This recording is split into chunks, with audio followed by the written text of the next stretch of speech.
The night of May the 2nd, 2017 started like any other in the small town of Cullman, Alabama. The air was warm and humid, typical for a spring evening in the South. But by 11:30 that night, everything would change for one family forever.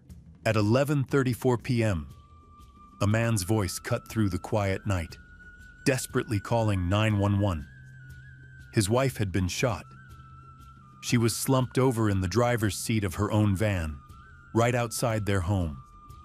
A pink revolver lay beside her body. To the first responders who arrived on scene, it looked like a clear case of suicide. But sometimes, what appears obvious on the surface hides something much darker underneath. This is the story of Tiffany Crawford, a 32-year-old mother whose death would divide a community and leave investigators questioning everything they thought they knew about that tragic night. What started as an apparent suicide would evolve into a complex murder investigation, revealing family secrets, hidden affairs, and a web of lies that would take years to untangle. Tonight, we'll take you inside this puzzling case, examining the evidence that transformed a routine call into one of Alabama's most controversial trials.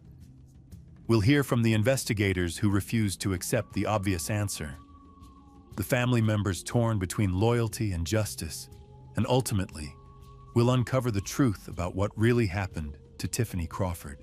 Tiffany Crawford was more than just another statistic. She was a vibrant young woman who had built her life around helping others. Friends and family described her as someone with an enormous heart, always ready to lift up those around her. She had started a Facebook support group called Mothers Helping Mothers, which had grown from a small local gathering into a nationwide community of women supporting each other through the challenges of parenthood. At 32, Tiffany was a devoted mother to 3 children. She shared a 5-year-old son and 4-year-old daughter with her husband, Jason, and served as stepmother to Jason's 14-year-old son, Logan, from his previous marriage. Those who knew her said she approached motherhood with the same generous spirit she brought to everything else in her life.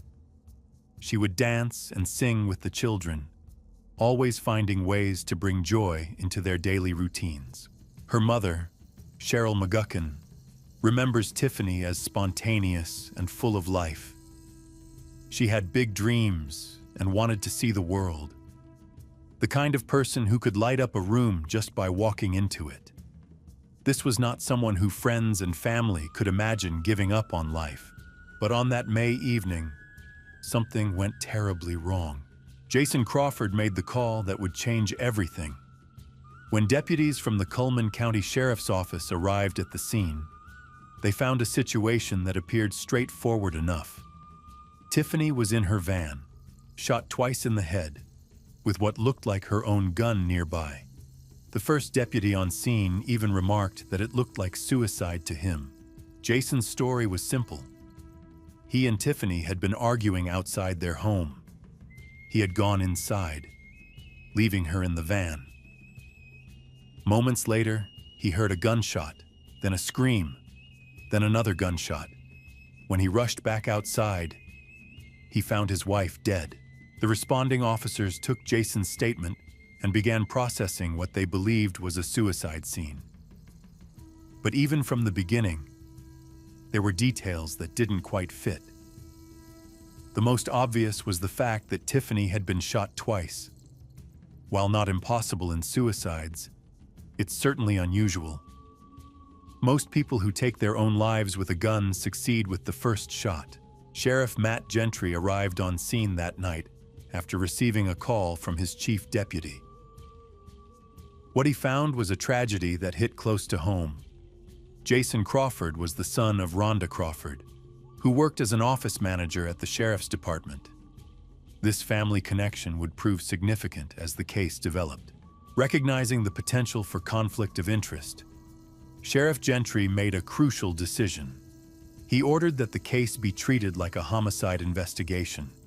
Even though it appeared to be suicide, this meant processing the scene thoroughly, collecting all possible evidence, and most importantly, ordering an autopsy. In many apparent suicide cases, autopsies are not automatically performed, but Gentry wanted complete transparency given the family connection to his department. The sheriff also made another decision that would later prove controversial. The next morning, he turned the entire case over to the Alabama State Bureau of Investigation. He wanted to ensure that no one could question the integrity of the investigation due to Jason's family ties to the sheriff's office. Agent Joe Parrish took over the case for the State Bureau, a seasoned investigator with years of experience. Parrish approached the scene with fresh eyes and immediately noticed several troubling details that the initial responders had overlooked or dismissed. First was the gun's position. The pink revolver had been found in Tiffany's left hand, but she was right-handed. While not impossible, it struck Parrish as odd that someone would choose to use their non-dominant hand for such an act. In his years of investigating deaths, he had never personally encountered a suicide where the victim used their non-dominant hand. Second was the nature of the gunshot wounds themselves. Tiffany had been shot once in the jaw area and once in the left temple. The spacing and angles of these wounds raised questions about whether they could have been self-inflicted, especially given the confined space of the van's interior. But perhaps most concerning to Parrish was what had happened to the van itself. By the time he obtained a search warrant to examine the vehicle the following day, it had already been cleaned by Jason's family members. The sheriff's office had released the van to the family just hours after the shooting, and they had scrubbed away what could have been crucial evidence. This decision would haunt the investigation. Jason later explained that he was worried about the children seeing anything disturbing when they woke up the next morning, which seemed like a reasonable concern for a father. But for investigators, the cleaned van represented potentially lost evidence that could have answered crucial questions about what happened that night. When Parrish listened to the 911 call Jason had made, he noticed something else that bothered him. Jason's tone seemed unusually calm for someone who had just discovered his wife's body. More troubling, when the dispatcher repeatedly asked Jason who had shot his wife, he never answered the question directly. This evasiveness struck Parrish as suspicious. The investigation began to focus more intently on Jason Crawford and the circumstances surrounding that night.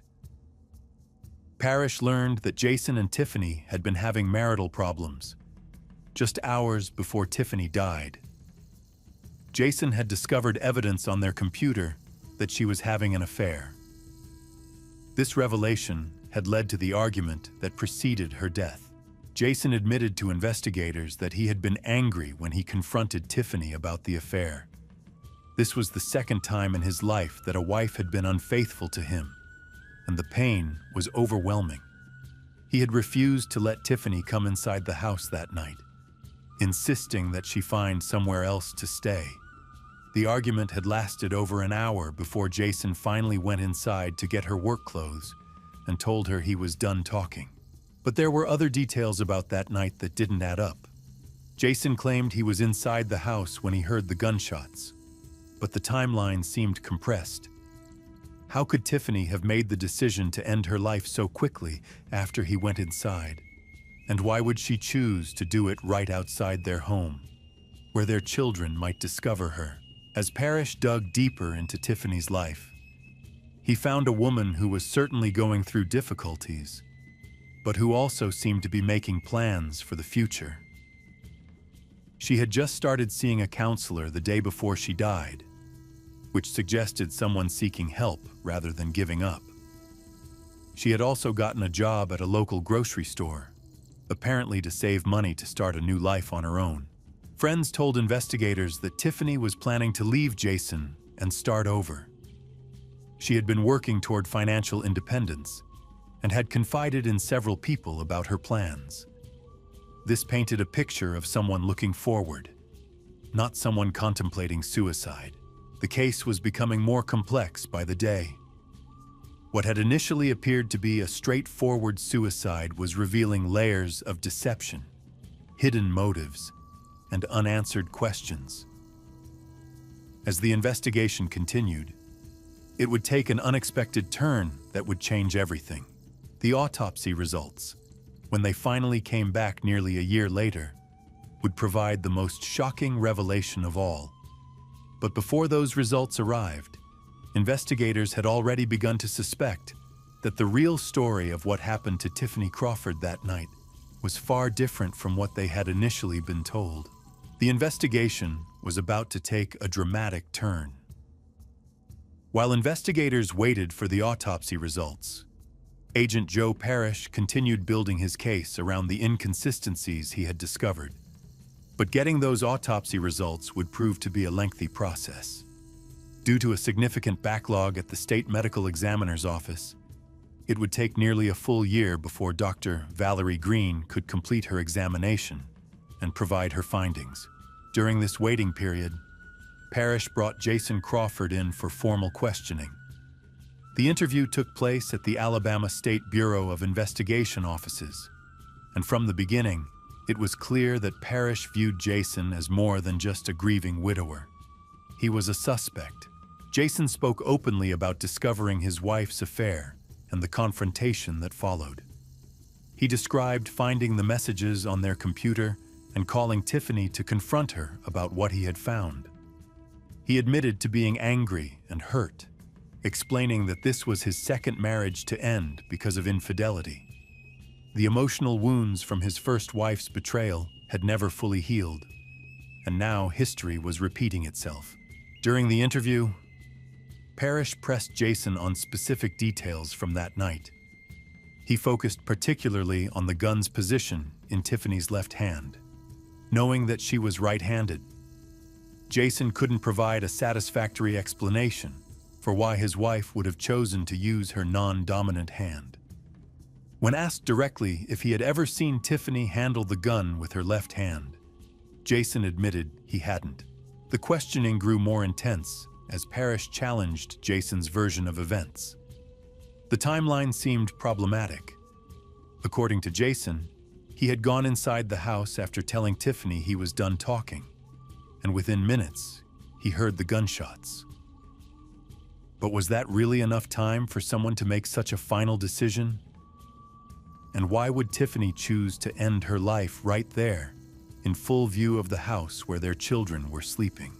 Jason maintained his innocence throughout the interview, but Parrish wasn't convinced. There were too many inconsistencies, too many details that didn't align with a typical suicide. The investigator decided to bring Jason back for a second interview, this time with a polygraph examination. The polygraph session proved to be a turning point in the investigation. According to the examiner, Jason's responses showed deception when he denied shooting his wife. When confronted with these results, Jason became defensive and agitated. The calm demeanor he had maintained since that first night began to crack under the pressure of sustained questioning. But despite the investigators' growing suspicions, they still lacked the physical evidence needed to make an arrest. The cleaned van had eliminated potential forensic evidence, and without the autopsy results, they couldn't definitively prove that Tiffany's death was anything other than suicide. Jason was free to go, but he remained under scrutiny as the investigation continued. Meanwhile, the Crawford family was struggling to cope with their loss and the growing cloud of suspicion surrounding Jason. Tiffany's mother, Cheryl McGuckin, found herself in an impossible position. She was grieving the loss of her daughter while trying to maintain relationships with her grandchildren and their father. Initially, she supported Jason, believing that despite their marital problems, he would never hurt Tiffany. But as details of the investigation began to emerge, Cheryl's certainty started to waver. The questions about the gun's position, the unusual nature of the wounds, and Jason's behavior on the night of the shooting all contributed to her growing doubts. She began to wonder if the man she had welcomed into her family as a son-in-law was capable of something unthinkable. The community of Coleman was also divided. Some residents believed that Jason was being unfairly targeted because of his family's connection to the sheriff's department. They saw him as a grieving husband who was being persecuted by overzealous investigators. Others, however, began to question whether they had ever really known Jason Crawford at all. As months passed, the case seemed to stagnate. Without new evidence or the autopsy results, there was little progress to be made. Jason returned to his daily routine, caring for his children and trying to rebuild his life. But the investigation continued quietly in the background, with Parrish and his team reviewing every detail, looking for anything they might have missed. Then, nearly a year after Tiffany's death, the call came that would change everything. Dr. Valerie Green had completed her autopsy, and her findings were about to turn the case upside down. The medical examiner had reached a conclusion that would shock everyone involved in the investigation. Dr. Green had examined Tiffany's body with meticulous care, analyzing every aspect of the gunshot wounds. Her expertise in forensic pathology allowed her to see details that others had missed. The angle of the bullets, the distance from which they were fired, and the pattern of tissue damage all told a story that contradicted the suicide theory. The gunshot wound to Tiffany's temple, in particular, revealed crucial information. Based on the absence of gunpowder residue and the lack of contact burns around the wound, Dr. Green determined that the shot had been fired from at least 10 inches away. This distance made it highly unlikely that Tiffany could have inflicted the wound herself, especially while sitting in the confined space of her van. Even more significantly, Dr. Green found no evidence that either wound was a contact wound, where the gun barrel touches the skin. The vast majority of suicides involving firearms are contact wounds, as victims typically place the gun directly against their head. The absence of such evidence was a red flag that suggested something other than suicide had occurred. But the most damning finding was Dr. Green's analysis of the van's interior. Looking at crime scene photographs, she noticed something crucial that had been overlooked. There was no blood spatter on the driver's side door or window where Tiffany had been found. If she had shot herself while sitting in the driver's seat with the door closed, there should have been blood evidence on the interior surfaces. This absence of blood spatter led Dr. Green to conclude that the van door had been open when the shots were fired. This suggested that someone had been standing outside the vehicle when they shot Tiffany, then arranged the scene to make it appear like suicide by placing the gun in her hand and closing the door. Based on all of her findings, Dr. Green made the determination that would change everything. She ruled Tiffany Crawford's death a homicide. It was not suicide, as initially believed, but murder. The ruling sent shockwaves through the investigation. After nearly a year of waiting, investigators finally had the evidence they needed to move forward. Assistant District Attorney Jeff Roberts reviewed Dr. Green's findings and agreed that there was sufficient evidence to present the case to a grand jury. The grand jury proceedings were conducted in secret, as is standard practice. Roberts presented the evidence methodically, walking the grand jurors through the inconsistencies in Jason's story, the forensic evidence from the scene, and Dr. Green's expert analysis of the wounds. The case he built painted a picture of a husband who had killed his wife in a moment of rage and then attempted to cover up his crime by staging it as a suicide. The grand jury deliberated and returned with their decision. They voted to indict Jason Crawford for the murder of his wife, Tiffany. The formal charges were filed, and suddenly the grieving widower became an accused killer. When Jason received word of the indictment, he was stunned. For over a year, he had been living with the suspicion and scrutiny. but he had maintained his innocence throughout. Now he was facing the possibility of spending the rest of his life in prison for a crime he insisted he didn't commit. The arrest was scheduled for May 21st, 2018, just over a year after Tiffany's death. Jason surrendered himself to authorities, walking into the sheriff's office accompanied by the attorneys who would represent him in the fight for his freedom. When a young woman steps out for what seems like an ordinary evening with someone she trusts, the last thing anyone expects is for her to simply vanish without a trace. But sometimes the most routine moments become the beginning of something unthinkable. In October 2013, Milwaukee would witness exactly this kind of chilling disappearance, one that would grip the community and reveal disturbing secrets hiding in plain sight. This is the story of Kelly Dwyer, a vibrant 27-year-old whose sudden vanishing would expose a web of deception, dangerous behavior, and ultimately, a crime that shocked investigators to their core. What started as a missing person case would evolve into something far more sinister, involving disturbing evidence, a cadaver dog's alerts, and a man living a double life that nobody suspected. The night Kelly disappeared began like countless others. She was young, social, and exploring life in Milwaukee after moving there several years earlier. Working part-time as a nanny and at an athletic apparel store, Kelly had built a close-knit circle of friends and co-workers who knew her as someone you could count on. She was the type of person who never missed work without calling, never went offline for days, and always kept in touch with the people who mattered to her. That's why when Kelly failed to show up for her shift on October 12, 2013, alarm bells immediately started ringing. Her co-workers weren't just concerned, they were genuinely frightened. This wasn't like Kelly at all. She was attached to her phone, constantly posting on social media, always texting. But when they tried calling her, the phone went straight to voicemail. Her social media had gone completely silent.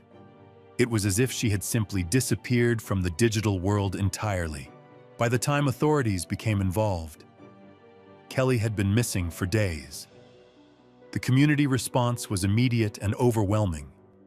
Missing person flyers appeared everywhere overnight. Volunteers organized search parties. Local news picked up the story. There was something about Kelly's bright smile and infectious energy that resonated with people across Milwaukee. Parents looked at her photo and saw their own daughters.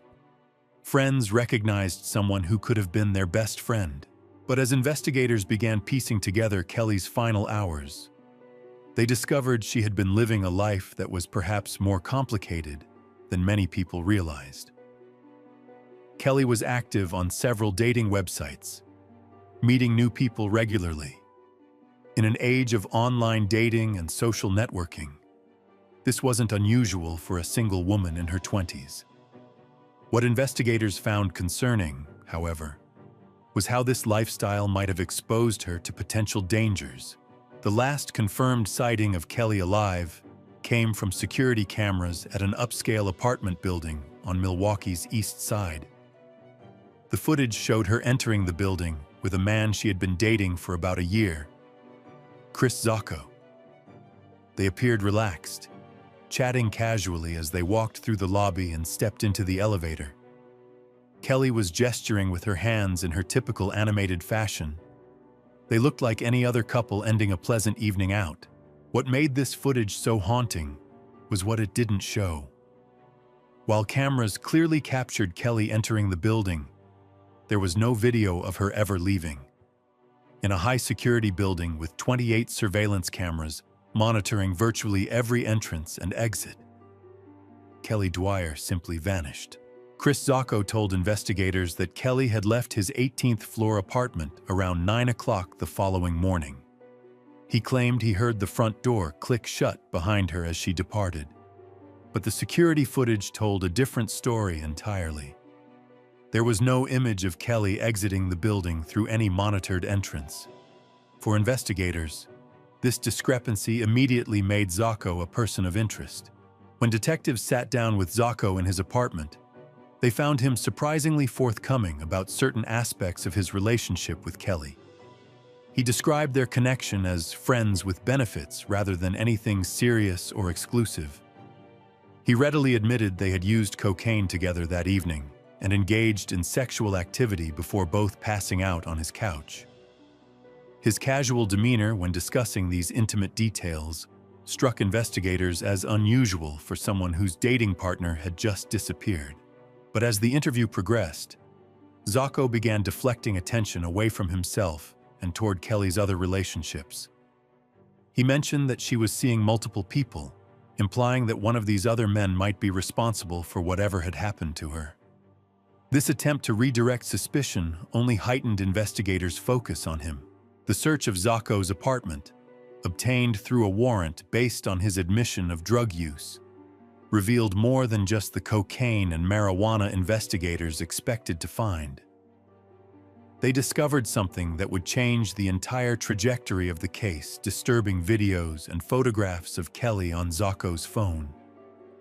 The images showed her in what appeared to be distressing situations, including footage where she seemed to be struggling to breathe during intimate encounters.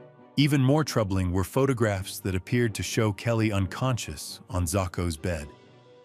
While investigators couldn't definitively link these images to the night of her disappearance, they painted a disturbing picture of the relationship between Kelly and Zocco. The evidence suggested behavior that went far beyond what Kelly's friends knew about their connection. Perhaps the most significant discovery came when police brought in a cadaver dog named Molly to search the apartment. The specially trained canine alerted to multiple locations throughout Zocco's residence, including his bedroom, bathroom, hallway, and the parking garage where he kept his car. These alerts indicated the possible presence of decomposing human remains, transforming what had been a missing person investigation into a potential homicide case. The bathroom search revealed additional concerning evidence. The shower curtain had been torn down, with only the bent and damaged hooks remaining. According to Zocco's long-term girlfriend, Megan, who had been in the apartment just weeks earlier, this bathroom should have contained a shower curtain, decorative towels, and a small rug. All of these items were missing. What investigators found particularly significant was that Megan, who had been dating Zocco for over 3 years, knew nothing about his relationship with Kelly. While Kelly may have believed she was in a friends with benefits situation, she was actually unknowingly involved with a man who was maintaining a serious, long-term relationship with another woman. This deception added another layer of complexity to an already troubling case. The investigation revealed that Zocco had been living what amounted to a double life. To his girlfriend Megan, he was a committed partner in a multi-year relationship. To Kelly, he presented himself as someone available for casual dating. This pattern of deception extended beyond his personal relationships and into other aspects of his life that investigators were only beginning to uncover. As police continued processing the apartment, they identified one more missing item that would become crucial to their theory of the case. Megan told investigators about a large, padded travel golf bag that had been sitting in front of the television for weeks. It was silver-colored and approximately 2 to 2.5 feet wide, large enough that people had to step over it to access the bathroom. Like the shower curtain and bathroom accessories, this bag was now nowhere to be found. The implications were chilling. Investigators began to theorize that Zocco might have used this missing golf bag to transport Kelly's body out of the apartment building. The bag would have been large enough to contain her remains and could potentially explain how he managed to remove her from the building without being captured on any of the security cameras. But this theory raised as many questions as it answered. How could Zocco have moved such a large, heavy bag through the building without being detected? The security system was extensive, monitoring elevators, hallways, and entrances throughout the complex. Yet somehow, if their theory was correct, he had managed to remove Kelly's body without leaving any video evidence of the act. The investigation was about to take an even darker turn as police prepared to examine Zocco's movements in the days following Kelly's disappearance. And what they discovered would only deepen the mystery surrounding her fate. The mystery deepened as investigators began tracking Zocco's movements through security footage and electronic records. What they discovered was a carefully choreographed series of actions that suggested someone desperately trying to conceal a crime. The timeline that emerged painted a disturbing picture of the hours and days following Kelly's disappearance. On the morning after Kelly was last seen, cameras captured Zocco leaving his apartment building at 10:08 a.m. This was significant because it coincided exactly with when Kelly's phone went completely dead. Her device had been active throughout the night, but at that precise moment, all electronic activity ceased. Investigators believed this wasn't a coincidence. Either her phone had been deliberately destroyed, powered down permanently, or thrown into water, possibly the nearby Milwaukee River, just 16 minutes later. Security cameras showed Zocco returning to the building's parking garage. But this time, he was captured standing by the trunk of his car, and investigators noticed something crucial in the footage. There appeared to be a small gray or silver object visible above the trunk level inside his vehicle. The size and shape were consistent with the missing travel golf bag that his girlfriend had described. The cadaver dog Molly had alerted not only throughout Zocco's apartment, but also on his car, specifically the trunk area, door handles, and interior. For investigators, this was compelling evidence that Kelly's remains had been transported in that vehicle. The timeline was becoming clearer, even if the full picture remained incomplete. Over the next 8 hours, security footage revealed Zocco making multiple trips to and from his apartment, systematically loading items into his car. His behavior appeared methodical, almost ritualistic, as he prepared for what investigators believed was the disposal of evidence. Finally, at 6:16 p.m., he left the building for an extended period, not returning until much later that evening. When questioned about his activities that Friday, Zocco provided what seemed like a reasonable explanation. He told investigators he had decided to take his summer sports equipment to his mother's house. According to his mother, Joyce Fry, this wasn't unusual behavior. Chris had always been athletic and often stored seasonal equipment at her home. She confirmed that he arrived around 6:30 p.m. with golf clubs and baseball equipment, and nothing about his demeanor struck her as particularly unusual.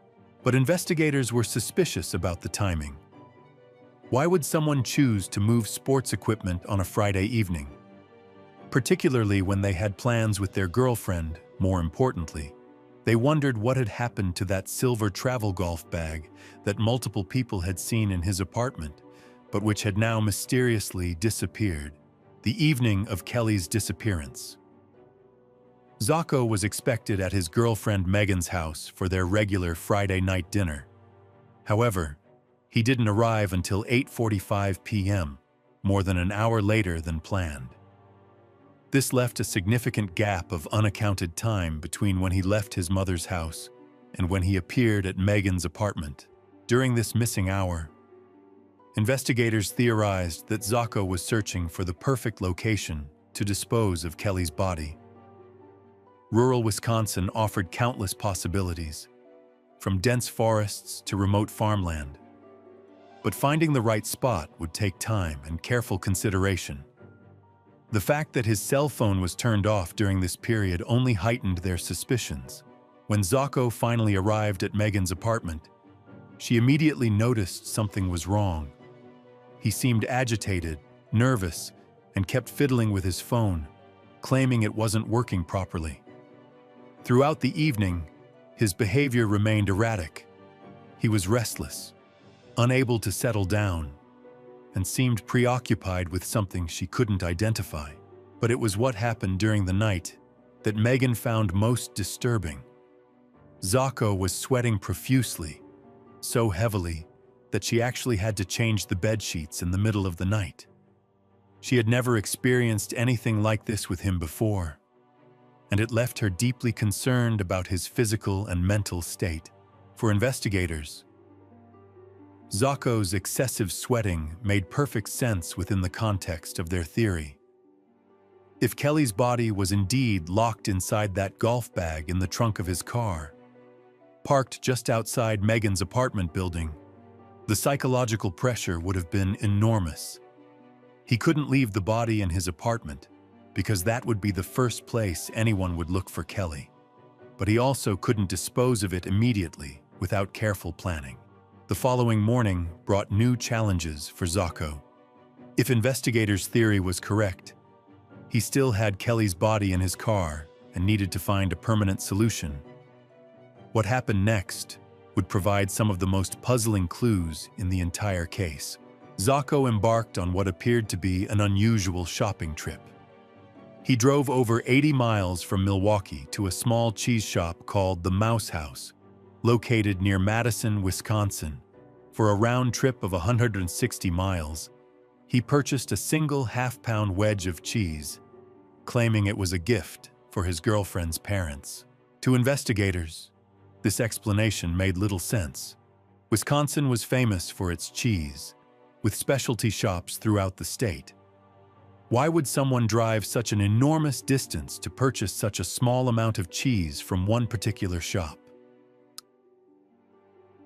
The route to the Mouse House took Zako through miles of rural farmland, countless remote locations where a body could be disposed of without detection. The timing of this trip was also suspicious. Zako had left his girlfriend's apartment early Saturday morning, presumably while she was still sleeping. He could have disposed of Kelly's body anywhere along that route and still had the cheese purchase as an alibi for his presence in the area. The receipt from the Mouse House would provide documentation that he had a legitimate reason for being so far from Milwaukee. But Zako made a critical error on his return journey. Security cameras at a shopping center captured him entering a Sports Authority store, where he used his credit card to purchase a brand new pair of sneakers. For investigators, this purchase raised immediate red flags. Why would someone buy new shoes in the middle of what was supposed to be a simple cheese-buying expedition? Their theory was that Zako had been forced to replace footwear that might have been contaminated with evidence while disposing of Kelly's body. Perhaps he had stepped in mud, blood, or other material that could link him to the crime. By purchasing new shoes and presumably discarding the old ones, he was attempting to eliminate potential evidence. The credit card receipt for the sneakers provided investigators with a crucial piece of the timeline puzzle. The purchase was made at 12:11 p.m., and they knew from the cheese shop receipt that he had been at the Mouse House at 9:55 a.m. The distance between these two locations was only 54 miles, a drive that should have taken approximately 47 minutes under normal circumstances. Yet there were 90 minutes unaccounted for in Zako's timeline. 90 minutes was more than enough time to locate a secluded spot off the highway, dispose of a body, and continue on to the shopping center. For investigators, this gap represented the window during which they believed Kelly Dwyer's remains were hidden somewhere in the Wisconsin countryside. Despite the mounting circumstantial evidence, prosecutors faced a significant challenge. Without Kelly's body, they had no physical proof that a crime had been committed. They had suspicious behavior, lying, missing items, and cadaver dog alerts, but nothing that definitively proved Kelly was dead, let alone that Zako had killed her. The investigation continued for months, with detectives following up on hundreds of tips and conducting extensive searches of the rural areas along Zako's suspected route. But the vast expanse of Wisconsin farmland and forest seemed to have swallowed Kelly Dwyer without a trace. Meanwhile, Zocco faced legal consequences for the evidence that had been discovered during the search of his apartment. In November 2014, he went on trial for possession of child pornography found on his electronic devices. Despite his claims that the material had been unknowingly stored on a hard drive from his former workplace in Boston, a jury convicted him on most of the charges. A month later, Zocco pleaded guilty to the drug charges stemming from the cocaine and marijuana found in his apartment. Combined with the child pornography conviction, he was sentenced to 19 years in prison. While this provided some measure of justice, Kelly's family and friends knew that the most serious crime, her suspected murder, remained unprosecuted. The search for Kelly Dwyer seemed hopeless. Months turned into over a year, and despite exhaustive efforts by law enforcement and countless volunteers, there was no trace of the missing woman. The case appeared destined to join the ranks of unsolved disappearances that haunt families forever. But sometimes, when all hope seems lost, fate intervenes in the most unexpected ways. In May 2015, a local man was taking a walk through a wooded area about 45 miles west of Milwaukee. The location was rural and secluded, the kind of place where someone could easily dispose of something without being discovered. As he made his way through the dense undergrowth, something caught his eye. A glint of light was reflecting off something whitish in color among the trees and brush. When he moved closer to investigate, the man made a horrifying discovery. What he had seen was a human skull, partially buried under debris and foliage. He immediately contacted authorities, and within days, dental records confirmed what investigators had suspected for over a year and a half. The remains belonged to Kelly Dwyer. The location where Kelly's body was found was eerily close to the route investigators believed Zocco had taken during his mysterious cheese-buying expedition. The site was just 6 miles from the busy Interstate 94, yet completely hidden from view. It was exactly the type of remote location where someone familiar with the area might choose to dispose of evidence. However, after so much time in the elements, Kelly's skeletal remains could tell investigators very little about how she had died. There were no obvious signs of trauma on the bones, no physical evidence that could definitively establish cause of death. The scene itself yielded no additional clues, no shower curtain fragments, no clothing, no travel golf bag, but there was one detail that investigators found significant. The position of Kelly's skeleton suggested her body had been compressed into a confined space. Her legs were contorted, with one completely twisted, and her left arm was positioned behind her back in an unnatural way. To investigators, this positioning was consistent with someone who had been placed inside a large container, exactly like the missing travel golf bag from Zocco's apartment. With Kelly's body finally recovered, prosecutors felt they had enough evidence to bring charges against Chris Zocco. In 2017, nearly 4 years after Kelly's disappearance, he was indicted for first-degree reckless homicide, hiding a corpse, and strangulation. The state's theory was that Zocco had killed Kelly during a sexual encounter that went tragically wrong. When the case finally went to trial in 2018, the prosecution painted a picture of a man who engaged in increasingly dangerous sexual behavior.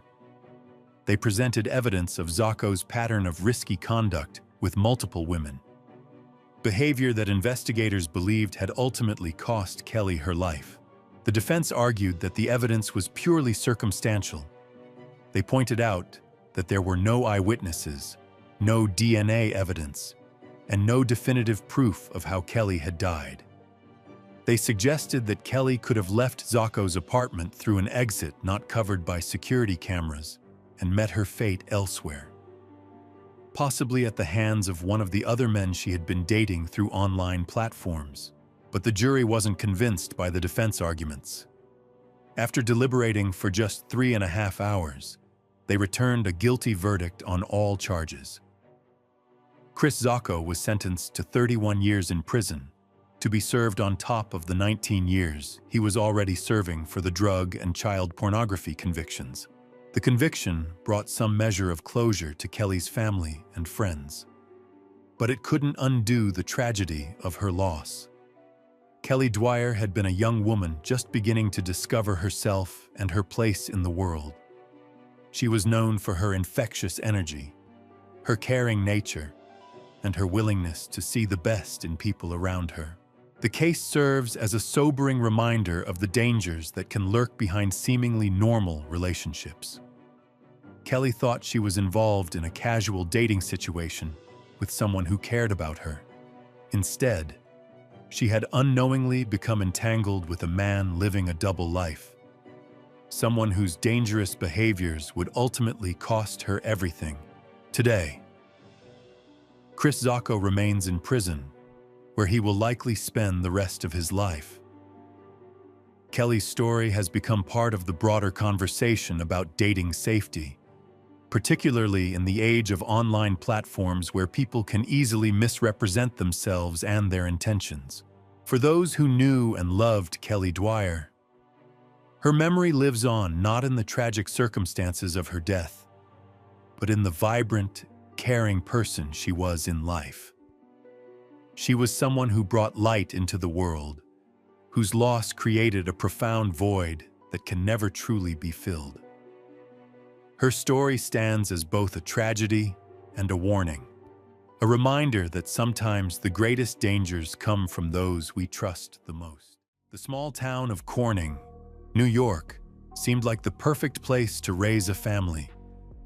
Tree-lined streets, neighbors who knew each other's names, and the kind of community where people still left their doors unlocked at night. For Michelle Neureuther, this quiet upstate haven represented everything she wanted for her 3 daughters after years of a troubled marriage. But on a late August afternoon in 2017, that sense of safety would be shattered forever. What appeared to be a tragic suicide would soon unravel into something far more sinister. A story involving manipulation, betrayal, and an unthinkable choice that would destroy a family from within.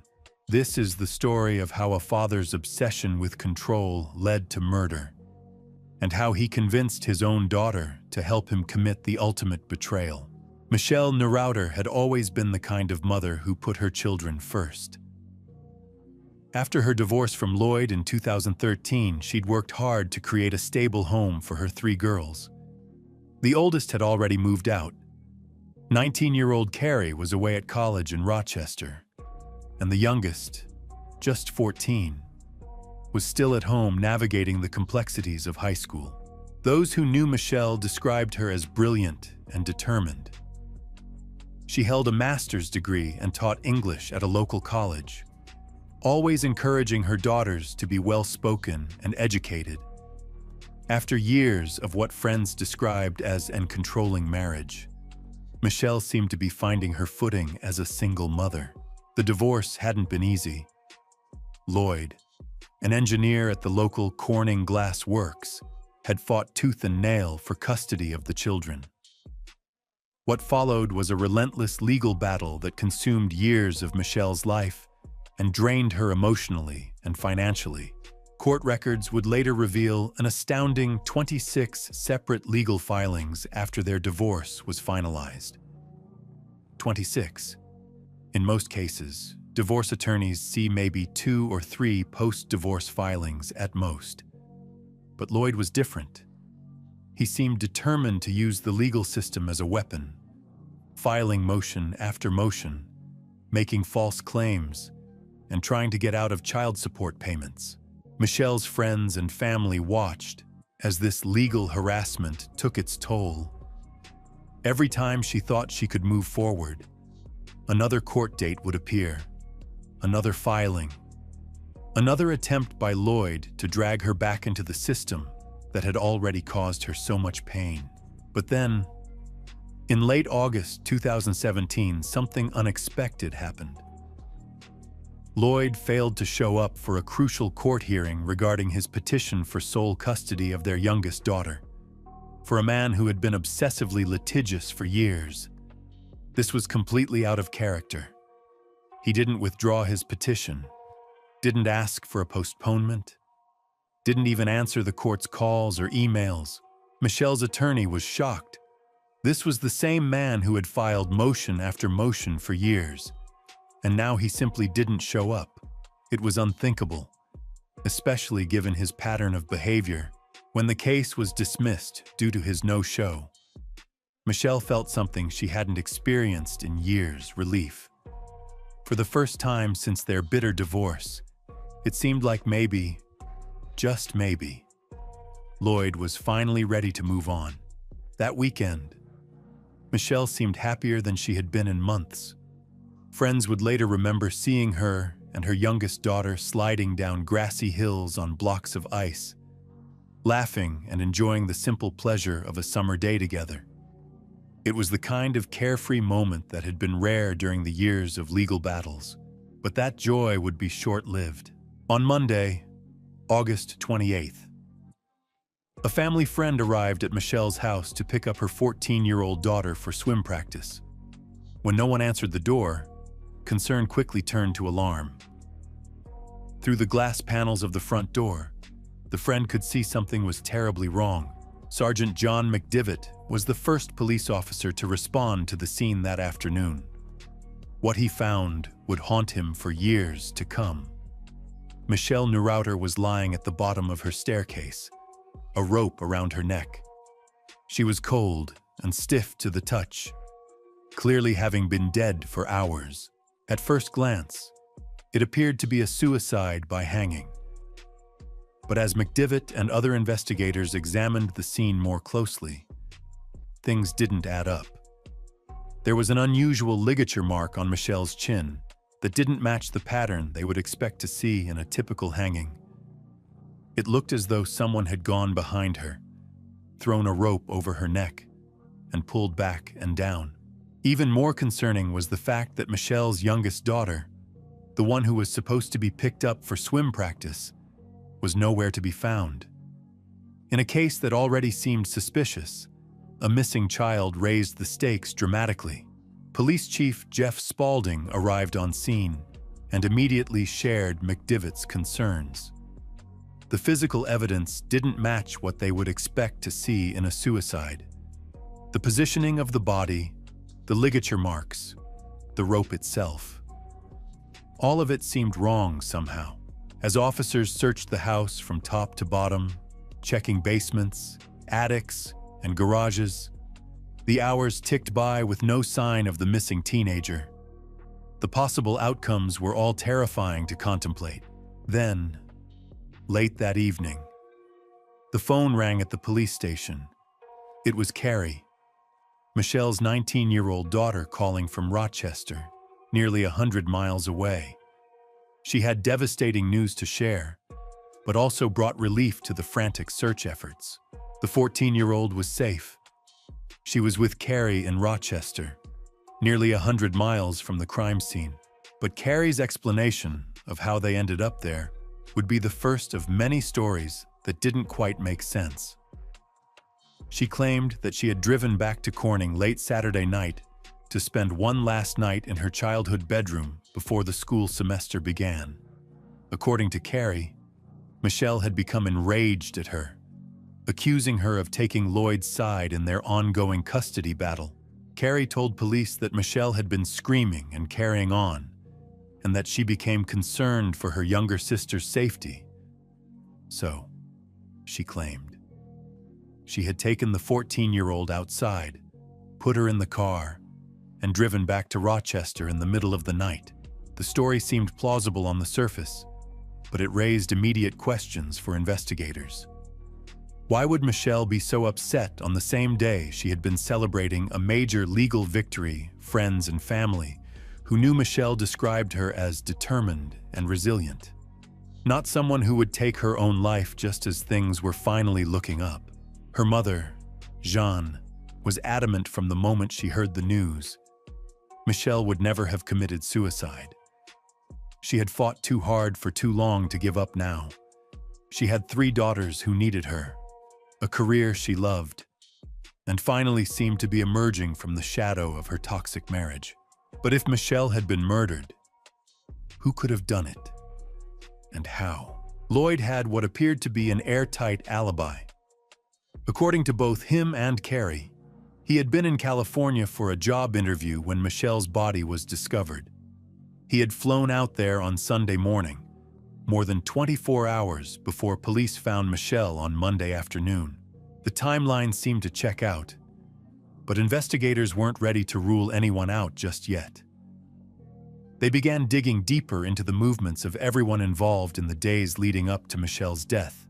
What they would discover would challenge everything they thought they knew about family loyalty, manipulation, and just how far a parent might go to control their children's lives.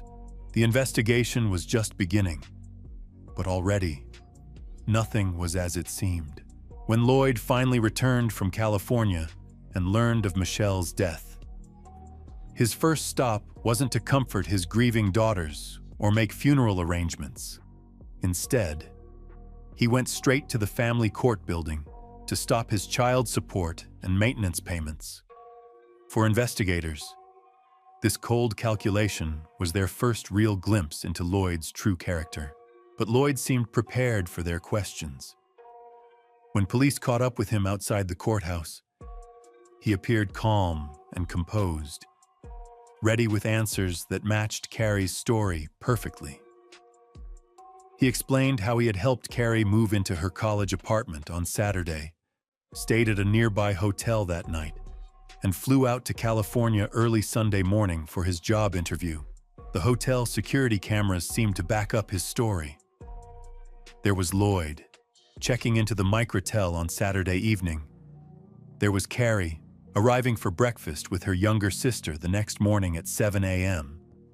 The timestamps appeared to give Lloyd an ironclad alibi, but as investigators dug deeper into the surveillance footage, cracks began to appear in what had seemed like a perfect story.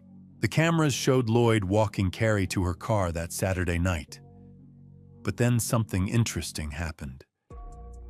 Instead of returning to the hotel alone, the video showed Lloyd getting into the car with Carrie and driving off into the night. More importantly, the cameras never showed him returning to the hotel that evening. While Lloyd's cell phone had remained in his hotel room all night, pinging the local towers consistently, Lloyd himself appeared to have been somewhere else entirely.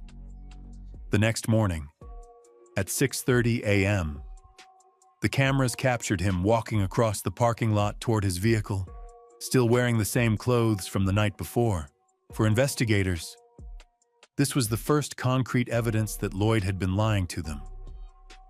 But lying about where you spent the night doesn't necessarily make you a murderer. They needed more. The motive became clearer as they examined Lloyd's financial situation. Despite his engineering job at Corning, he was drowning in debt. Over $100,000 in credit card bills, and monthly payments to Michelle of nearly $6,000 in child support and alimony. The financial pressure was mounting, and Michelle's death would solve multiple problems at once. Not only would the support payments stop, but Lloyd stood to collect on Michelle's life insurance policy, worth $260,000. For a man facing financial ruin, his ex-wife's death represented a potential windfall 2.5 months after Michelle's death, with the case still officially undetermined. Investigators decided to employ a technique known in law enforcement circles as tickling the wire. They would place wiretaps on both Lloyd and Carrie's phones, then create a situation that might prompt them to have revealing conversations. The ruse was simple. An investigator called Carrie, claiming they had additional questions and wanted to meet with her again. It was a common technique, designed to create anxiety and hopefully prompt incriminating phone calls. The strategy worked better than they could have hoped. Within minutes of hanging up with police, Carrie was on the phone with her father, clearly panicked about the request for another meeting. Lloyd's response was telling. Instead of encouraging his daughter to cooperate with the investigation, he immediately began coaching her on what to say, more suspiciously. When Carrie suggested she could easily meet with the investigator and tell the same story she had already given, Lloyd shut down the idea entirely. He instructed her to claim he had a counseling appointment back in New Jersey and couldn't make himself available for investigators listening in. Lloyd's behavior raised an obvious question. If they were both telling the truth about Michelle's death, why would Lloyd be so reluctant to speak with police again? Why coach Carrie on how to avoid the meeting? Innocent people typically want to help solve cases, not avoid investigators. But the wiretaps alone weren't enough to build a murder case. The district attorney needed more concrete evidence, so he took an unusual step. He asked a private forensic pathologist to take a fresh look at all the evidence from Michelle's autopsy. By this time, Lloyd had already had Michelle's body cremated, so there was no physical remains for the pathologist to examine. But using the original autopsy photos, documentation, and evidence from the scene, the expert reached a conclusion that changed everything. Michelle Neureuther had been murdered. The ligature mark on her chin, the specific pattern of hemorrhaging in her eyes, and other forensic details all pointed to one conclusion. Michelle had been strangled to death, and her body had been positioned to make it look like suicide. Armed with this new determination, investigators were ready to move.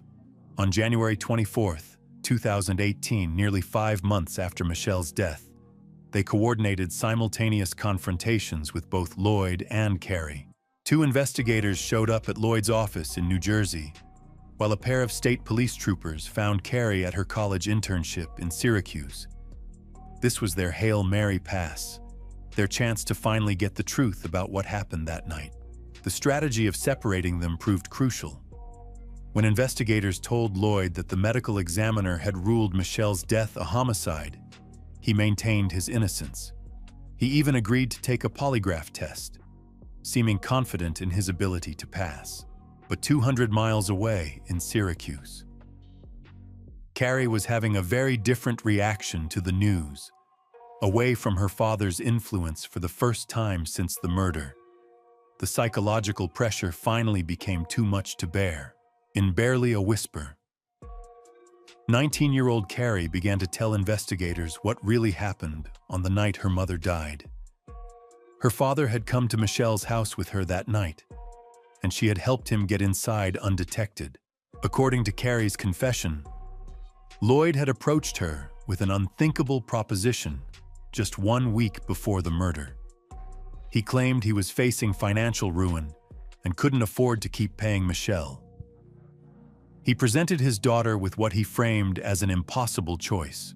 He could kill himself, leaving Carrie and her sisters orphaned and without financial support.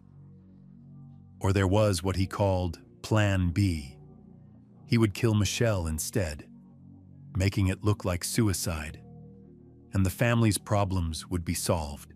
For a 19-year-old who had been subjected to years of her father's manipulation and control, the choice seemed real. In her mind, she wasn't choosing between her parents' lives. She was choosing between losing one parent or losing both. The confession revealed the horrific details of that night. Carrie had driven back to Corning, not to spend a night in her childhood bedroom as she had originally claimed, but to help her father commit murder. She had brought him into the house through the front door, while her younger sister slept in the living room. Lloyd went upstairs to confront Michelle in her bedroom. At first, there was arguing. Michelle was confused and frightened, demanding to know why her ex-husband was in her home in the middle of the night. Then, according to Carrie, it suddenly got very quiet. When Carrie saw her father again, her mother was dead. But the confession revealed something even more disturbing. Carrie hadn't just helped Lloyd get into the house. she had helped him stage the suicide scene, moving Michelle's body and positioning the rope to make it look like she had taken her own life. The psychological manipulation that had led to this moment had been years in the making. What experts would later identify as parental alienation had systematically turned Carrie against her mother, making Michelle seem like the enemy rather than the victim. As investigators prepared to arrest Lloyd, they discovered he had vanished. The confident man who had agreed to take a polygraph test had disappeared rather than face the consequences of his actions. They tracked his cell phone to downtown Princeton, New Jersey, where they found him on the roof of a municipal parking garage. When officers moved in to arrest him, Lloyd bolted to the edge of the 5-story structure and threatened to jump. For 2 hours, he kept police at bay, teetering on the edge of the building as negotiators tried to talk him down. In the end, it took a tackle from a New Jersey state trooper to bring him safely into custody.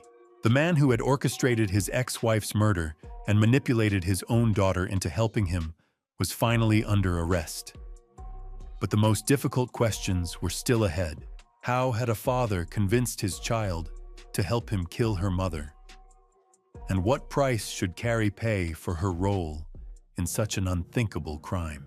The confession that Carrie gave to investigators that day would haunt everyone who heard it. Here was a 19-year-old college student describing in clinical detail how she had helped her father murder her mother. The psychological manipulation that had led to this moment was staggering in its scope and devastation. District Attorney Brooks Baker knew he was dealing with something unprecedented. In 30 years of prosecuting cases, he had never encountered anything quite like this. The level of control that Lloyd had exercised over his daughter, the systematic way he had turned her against her mother, represented what experts call parental alienation taken to its most extreme conclusion. Carrie's cooperation with the investigation became crucial to building the case against Lloyd. But her confession also revealed the depth of her own involvement. She hadn't just opened a door for her father. She had actively participated in staging Michelle's death to look like suicide, moving her mother's body and helping position the rope. The forensic evidence began to make sense once investigators understood what had really happened. Lloyd's DNA was found on Michelle's clothing, the pajamas she was wearing the night she was murdered. The unusual ligature mark on her chin now had an explanation. The positioning of her body at the bottom of the stairs suddenly fit the narrative of a staged crime scene. When Lloyd was finally captured after his dramatic standoff on the parking garage, prosecutors offered him a plea deal. He could admit his guilt and face 25 years to life, with the possibility of parole. Or he could go to trial and risk life without parole if convicted. Lloyd chose to plead guilty, but even in his confession, he couldn't resist blaming Michelle one final time. He told the judge he killed his ex-wife because he believed she might hurt their children. It was a final act of manipulation, an attempt to portray himself as a protective father rather than a calculating murderer. The judge saw through it immediately. Lloyd Neureuther was sentenced to life in prison without the possibility of parole. At age 45, he would spend the rest of his days behind bars, never again able to manipulate or control anyone. But what about Carrie? The young woman who had been so thoroughly manipulated that she helped kill her own mother. Her case presented an almost impossible moral and legal question. How do you punish someone who was both perpetrator and victim? Michelle's mother, Jeanne, struggled with this question more than anyone. She had lost her daughter, but she also understood that Carrie had been psychologically destroyed by years of manipulation. In a letter to the court, she wrote that she didn't believe Michelle would want her daughter to spend decades in prison. The judge agreed. Carrie was allowed to plead guilty to second-degree manslaughter rather than murder. She was sentenced to 1 to 3 years in state prison. a remarkably lenient sentence that reflected the court's recognition of the extraordinary circumstances.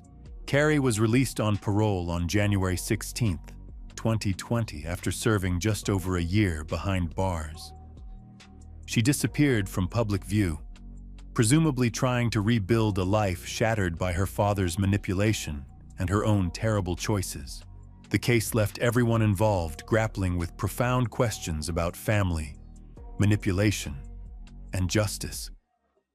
How does a parent convince their child to commit such an unthinkable act? How do you assign blame when the lines between victim and perpetrator become so blurred? Michelle Neureuther's death represents more than just another domestic violence case. It's a cautionary tale about the devastating power of psychological manipulation and the lengths to which some people will go to maintain control over others. Today, Lloyd remains in prison. His dreams of financial freedom and continued control over his family's lives reduced to the confines of a cell. His daughters must live with the knowledge that their father murdered their mother and convinced one of them to help. In the end, Michelle's fight for her children's well-being continued even after her death, as the truth of what happened that night finally came to light. The woman who had spent years trying to protect her daughters from their father's manipulation had become his final victim. But her story would serve as a warning about the deadly consequences of unchecked control and abuse. The small town of Corning, New York, where neighbors once felt safe leaving their doors unlocked, learned that the greatest dangers sometimes come from within our own families. And somewhere, a young woman tries to live with the choices she made on one terrible night, when a father's manipulation led to a mother's death and a family's destruction. May 5th, 2009. A date that would forever change a quiet suburban community and shatter the illusion of safety that so many families take for granted. What started as a routine morning would quickly transform into one of the most shocking and disturbing crime scenes that seasoned investigators had ever encountered. Picture this. You're living in what appears to be the perfect American neighborhood. Tree-lined streets, well-maintained homes, children playing in front yards. The kind of place where people still wave to their neighbors and leave their doors unlocked. Where the biggest worry might be whether the kids remembered their homework or if dinner would be ready on time. But sometimes, evil hides behind the most ordinary facades. Sometimes, the person you trust most becomes the very person you should fear. And sometimes, the warning signs are literally written on the wall. This is the story of a family that seemed to have everything: a devoted mother, 2 young boys with bright futures ahead of them, and a father who worked in security, protecting others for a living. It's also the story of how quickly that perfect life can crumble when secrets, lies, and obsessions collide in the most devastating way possible. The morning began like countless others in Columbia, Illinois, a small community just outside St. Louis, where neighbors knew each other by name and children rode their bikes safely through quiet subdivisions. It was the kind of place where violent crime seemed impossible, where families moved to escape the dangers of city life. Christopher Coleman had left his house that morning around 5:40, heading to the gym as part of his regular routine. His wife Sherry and their 2 sons, 11-year-old Garrett and 9-year-old Gavin, were still sleeping peacefully in their beds. Or at least, that's what everyone believed at the time. By 7 in the morning, Chris was trying to reach his family by phone. When nobody answered, concern began to creep in. After all, Sherry should have been awake by then, getting the boys ready for school, going through the familiar morning rituals that define family life. What happened next would expose a web of deception so twisted and cruel that it would challenge everything this community thought they knew about the people living among them. Detective Justin Barlow lived just across the street from the Coleman family. For 5 years, he had been their neighbor, watching their children grow, exchanging pleasantries over backyard fences. When Chris called that morning, asking someone to check on his family, Barlow had no idea he was about to walk into a nightmare. The house looked normal from the outside. Nothing seemed out of place. The kind of suburban home you'd see in any middle-class neighborhood across America. But appearances, as we're about to discover, can be devastatingly deceiving. Barlow approached the front door first, peering through windows, looking for any sign of the family inside. When that revealed nothing, he made his way around to the basement area. That's when he noticed something that would prove to be crucial to understanding how this horror unfolded. A basement window was open, not just unlocked, but actually open, in a house where the family had been receiving death threats, where security should have been paramount. This detail would later raise serious questions about what really happened that night. The detective entered through the basement, making his way up the stairs toward the main floor of the house. The first thing that hit him wasn't what he saw, but what he smelled. The sharp, acrid scent of spray paint hung heavy in the air, creating an atmosphere of dread before he even understood why. As he reached the main floor and turned toward the kitchen area, Barlow encountered something that would haunt him for the rest of his career. Scrawled across the walls in red spray paint were messages that seemed torn from the darkest corners of human imagination. Words like "punished" stared back at him, written in what appeared to be the hand of someone consumed by rage and hatred. These weren't random acts of vandalism. These messages had a purpose, a meaning that would become clear as the investigation unfolded. They were meant to tell a story, to point investigators in a specific direction, to create a narrative that would explain the unspeakable acts that had taken place in this suburban home. But Detective Barlow's discovery was far from over. Following the trail of disturbing messages, he made his way upstairs to the bedrooms where the family should have been sleeping safely. What he found there would shake this small community to its core and launch one of the most intensive investigations in the region's history. The scene upstairs was one of calculated brutality, masked by an attempt to stage something else entirely. 3 lives had been taken during the night, each victim found in their own bedroom, each having met their end in the place where they should have felt most secure. Sherry Coleman, 31 years old, was discovered in the master bedroom. Her 2 young sons, Garrett and Gavin, were found in their respective rooms, their lives cut short before they had barely begun to live them. The method used to end their lives was particularly disturbing, suggesting an intimate knowledge of the victims and a level of planning that went far beyond a random act of violence. But perhaps most chilling of all were the additional messages left throughout the house. More spray-painted words that seemed designed to tell a specific story about who might have committed these acts and why. Messages that would initially lead investigators down one path, only to have the evidence eventually point in a completely different direction. The phrase, "You have paid," was found leading up the staircase, as if marking a trail toward the bedrooms where the victims lay.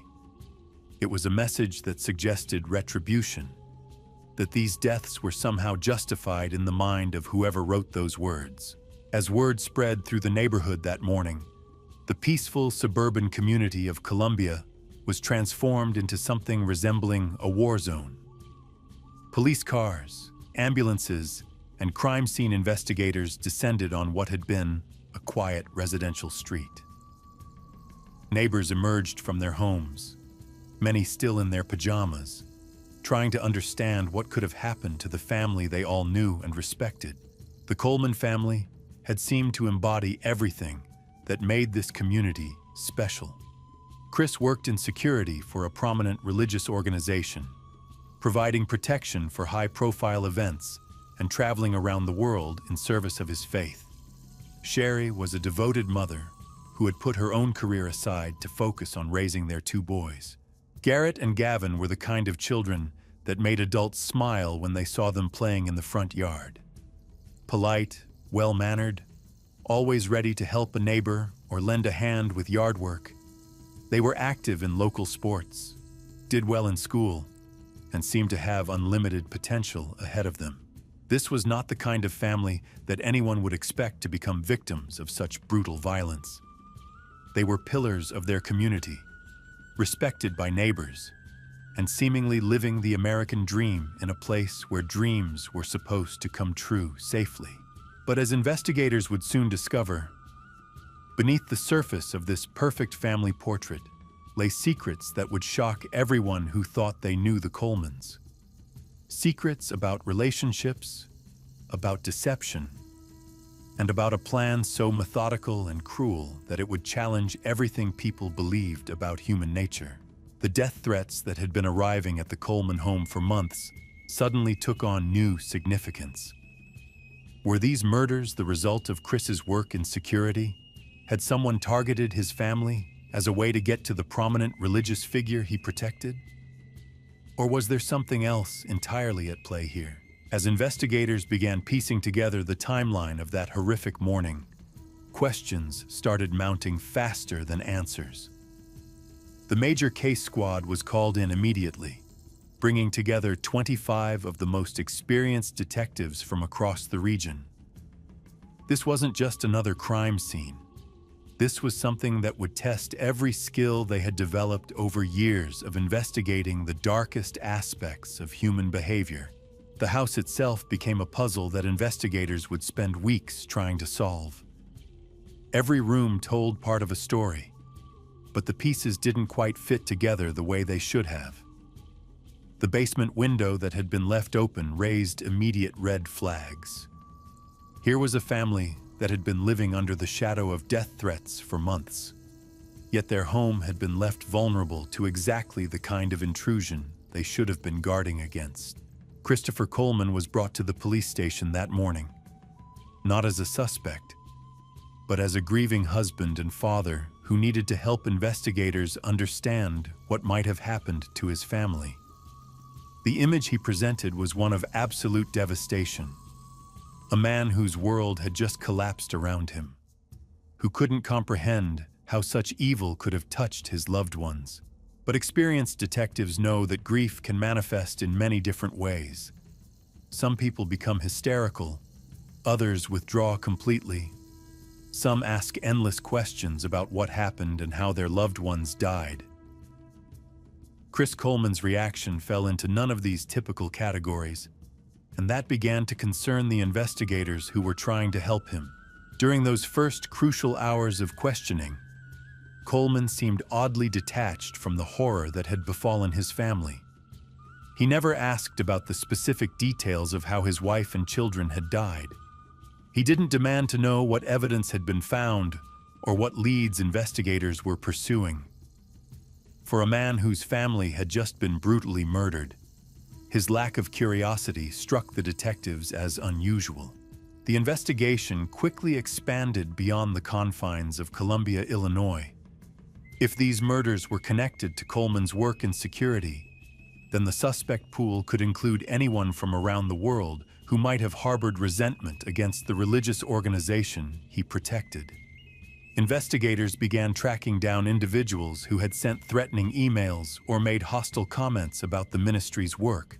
It was painstaking detective work that involved following leads across multiple states and even international boundaries. Every person who had ever expressed anger or frustration had to be located and their whereabouts verified for the night of the murders. It was the kind of investigation that could take months or even years to complete thoroughly. But while that global search was underway, investigators were also looking more closely at the evidence found within the Coleman home itself. The spray-painted messages that had initially seemed to point toward an outsider with a grudge began revealing details that didn't quite match the narrative they appeared to tell. The handwriting analysis became a crucial component of the investigation. Experts were brought in to examine every letter, every stroke of the spray paint that had been used to create those menacing messages. What they discovered would eventually become one of the most damning pieces of evidence in the entire case. Meanwhile, the community of Colombia was struggling to come to terms with the reality that such violence could occur in their peaceful neighborhood. Parents began walking their children to school instead of letting them go alone. Neighbors started locking doors that had remained open for years. The sense of security that had drawn so many families to this area was shattered in a single morning. Local churches organized prayer vigils and support groups for families who were having trouble explaining to their children how something so terrible could happen to people they knew. The psychological impact rippled through the entire community, affecting not just those who knew the Colemans personally, but anyone who had ever felt safe in their own home. As the investigation progressed, detectives began uncovering aspects of Christopher Coleman's life that painted a very different picture than the one his neighbors and community members had known. Phone records, computer files, and financial documents started revealing a complex web of relationships and motivations that had nothing to do with religious extremists or international threats. The death threats that had been arriving at the Coleman home for months suddenly took on a different significance as investigators dug deeper into their origins. Computer forensics experts were brought in to trace the digital footprints of these threatening messages, and what they discovered would turn the entire investigation on its head. Every email, every letter, every threatening communication was subjected to the most advanced analysis available. The technology existed to trace these messages back to their source, to determine not just where they had come from, but what devices had been used to create them. The results of this analysis would prove to be absolutely devastating to the narrative that had initially seemed so obvious. As weeks turned into months, the investigation revealed layer after layer of deception that went far beyond anything investigators had initially imagined. This wasn't just a case of a family being targeted by strangers. This was something far more personal, far more calculated, and far more disturbing than anyone in Colombia could have anticipated. The perfect family that neighbors had admired was revealed to be struggling with issues that nobody outside their home had ever suspected. Financial pressures, relationship problems, and personal conflicts that had been carefully hidden behind a facade of suburban normalcy. The kind of problems that millions of families face, but that in this case had escalated to unthinkable consequences. Detective work of this magnitude requires not just technical expertise, but also the ability to understand human psychology and motivation. Investigators had to piece together not just what had happened on that terrible night, but why someone would be driven to commit such acts against people who should have been able to trust them completely. The evidence was mounting, but it was pointing in a direction that nobody had wanted to consider. Sometimes the most dangerous person in your life is someone you see every day, someone you trust implicitly, someone who knows your routines and your vulnerabilities better than any stranger ever could. The breakthrough came when investigators discovered that Tara Lynch, a woman from Florida who had claimed to be merely a friend, was actually much more than that. Phone records revealed hundreds of calls and text messages between her and Christopher Coleman. Credit card statements showed trips they had taken together. Hotel reservations painted a picture of a relationship that had been going on for months, hidden from everyone in Colombia. What made this discovery even more shocking was the connection between Tara and the Coleman family. She wasn't just some random woman that Chris had met through work. She was actually one of Sherry's old friends from high school. The ultimate betrayal was unfolding before investigators' eyes. The timeline was becoming clearer with each piece of evidence they uncovered. The affair had begun in the fall of 2008, just months before the death threats started arriving at the Coleman home. The connection between these two events was too significant to ignore. Computer forensics revealed something that would prove absolutely crucial to the case. Those threatening emails that had initially pointed investigators toward international suspects had actually originated from Christopher Coleman's own laptop. The account that had been used to send them was created using information that only someone with intimate knowledge of the Coleman family would have known. The spray paint used to write those menacing messages on the walls had been purchased at a local hardware store, and the receipt bore Christopher Coleman's signature. The same man who had reported receiving death threats had actually been the one creating them all along. But perhaps the most damning evidence came from an unexpected source. Tara Lynch had been keeping detailed records of her relationship with Coleman, including photos and videos that contradicted everything he had told investigators about the timeline of their affair. Among these photos was one that would ultimately seal Coleman's fate. A picture of the couple kissing, with a timestamp showing it had been taken weeks before Coleman claimed their relationship had even begun. When confronted with this evidence, his carefully constructed story began falling apart completely. The motive became crystal clear once investigators understood the full scope of Coleman's deception. He had been living a double life for months, promising Tara that he would divorce his wife and start a new life with her. They had even discussed wedding dates and future plans together, but there was a problem. Coleman's job with the religious ministry came with strict moral guidelines. Adultery could cost him his position and his substantial salary. He needed Sherry to be the one to file for divorce, to make it appear that the marriage had failed through no fault of his own.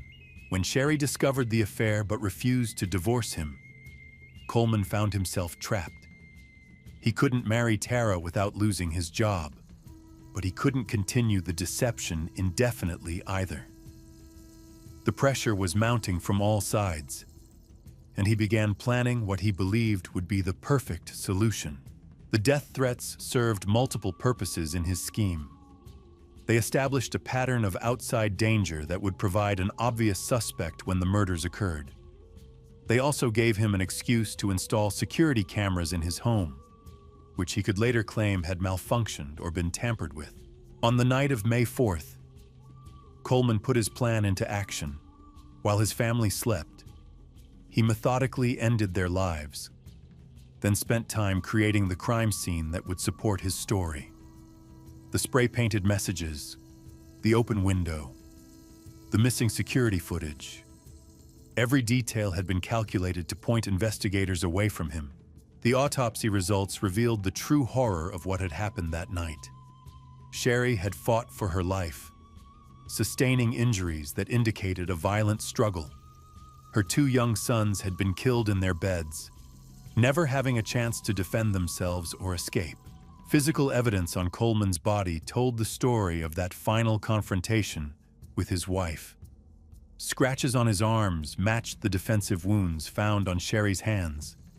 DNA evidence linked him directly to the crime scene, despite his attempts to clean up afterward. When Christopher Coleman was finally arrested and charged with 3 counts of first-degree murder, the community's shock was palpable. This was a man they had trusted, respected, and admired. The revelation that he had been capable of such calculated evil shattered their faith in their own judgment about human nature. The trial that followed would captivate the nation and force everyone to confront uncomfortable truths about the capacity for deception that exists within seemingly ordinary people. The evidence presented painted a picture of a man so consumed by selfishness and obsession that he was willing to destroy everything and everyone who stood in the way of his desires. In the end, justice was served. Christopher Coleman was convicted on all counts and sentenced to life in prison without the possibility of parole. But for the community of Columbia, for Sherry's family and friends, and for everyone who had known and loved Garrett and Gavin, no verdict could ever truly heal the wounds left behind. The writing had indeed been on the wall, but not in the way anyone had initially understood. The real message wasn't in those spray-painted threats or staged crime scene elements. It was in the pattern of lies, the web of deception, and the cold calculation that had led a father and husband to become the very monster his family should have been protected from. This case serves as a chilling reminder that evil doesn't always announce itself with obvious warning signs. Sometimes it lives quietly among us, wearing familiar faces and maintaining respectable facades, waiting for the right moment to reveal its true nature. The most dangerous predators are often those who know us best, who understand our vulnerabilities, and who have earned our trust through years of careful deception. The community of Colombia eventually began to heal, but they never forgot the lessons learned from this tragedy. They created memorials to honor Sherry, Garrett, and Gavin, ensuring that their memory would live on long after the horror of their deaths had faded. And they remained vigilant, understanding now that safety isn't guaranteed simply by living in the right neighborhood or surrounding yourself with the right people. The writing on the wall had told a story, but it wasn't the story anyone expected to read. Imagine living in a place where everyone knows your name, where Friday night football games bring the whole town together, and the biggest worry is whether Mrs. Henderson's apple pie will win first place at the county fair again. A place where kids ride their bikes until the streetlights come on, and parents never think twice about letting them walk to school alone. This was Acme, Washington, in 1989. A tiny logging community nestled in the shadow of the North Cascade Mountains, where trust wasn't just expected, it was a way of life. The kind of place where folks still left their doors unlocked and helped their neighbors without being asked. But sometimes, the most peaceful places harbor the darkest secrets. And sometimes, evil finds its way into paradise. On a crisp November morning in 1989, that peace would be shattered forever. A young woman's life would be stolen, a family would be destroyed, and an entire community would discover that safety is just an illusion. This is the story of Mandy Stavik, and the case that haunted a small town for nearly 3 decades. 18-year-old Amanda Stavik was everything you'd want in a daughter. Bright, athletic, ambitious, the kind of girl who lit up every room she entered. She'd been the star of her high school basketball team, a cheerleader, and one of the top students in her graduating class. Everyone called her Mandy, and everyone loved her. After graduating from Mount Baker High School, Mandy had headed off to Central Washington University with dreams of becoming a commercial airline pilot. It was an ambitious goal for a young woman in the late 80s, but those who knew Mandy weren't surprised. She'd always been determined to reach for the sky. Thanksgiving weekend 1989 found Mandy back home in Acme, taking a break from her freshman year of college. She was excited to spend time with her family, catch up with old friends, and enjoy the familiar comfort of the place she'd grown up. The day after Thanksgiving, November 24th, dawned clear and cold. It was the kind of crisp autumn day that made you want to get outside and breathe in the mountain air. For Mandy, who'd been a runner throughout high school, it was the perfect morning for a jog. She'd developed a routine during her years at Mount Baker High. Almost every day, she'd lace up her running shoes, clip a leash on her German Shepherd Kira, and head out onto the rural roads that wound through the countryside around Acme. It was her time to think, to clear her head, and to stay in the kind of shape that had made her such a formidable athlete. That Friday morning was no different. Mandy pulled on her running clothes, said goodbye to her family, and headed out with Kira by her side. She planned to follow her usual route, a path that would take her along Strand Road, past farmhouses and wooded areas, through the heart of the community she called home. It should have been just another run, But Mandy Stavik would never make it home. Hours passed, then more hours. As the afternoon wore on and evening approached, Mandy's family began to worry. She was responsible, reliable, not the type to disappear without explanation. When darkness fell and she still hadn't returned, they knew something was terribly wrong. The search began immediately. Friends, neighbors, family members, everyone who could help, fanned out across the rural roads and forest trails around Acme. They called her name until their voices were hoarse. They searched with flashlights long into the night. Kira, Mandy's faithful German shepherd, had returned home alone earlier that day. The dog was agitated, pacing nervously, as if trying to communicate something she couldn't express. But where was Mandy? For 3 agonizing days, the search continued. Volunteers scoured every inch of the countryside. Helicopters circled overhead. Boats searched the rivers and streams that cut through the landscape. The entire community came together, united in their desperate hope to bring Mandy home safely. But hope turned to horror on November 27th. Detective Ron Peterson was part of the search team that day. He'd been methodically working his way along the south fork of the Nooksack River in his Zodiac boat when something caught his eye. There, in a quiet side channel away from the main river, he spotted something pink floating in the dark water. It was Mandy. The discovery sent shockwaves through the tight-knit community. This wasn't supposed to happen in Acme. This wasn't supposed to happen anywhere, but especially not here, in their safe haven tucked away from the troubles of the wider world. As investigators began to piece together what had happened, a terrifying picture emerged. Mandy hadn't simply had an accident. She hadn't gotten lost or fallen into the river. Someone had deliberately taken her life.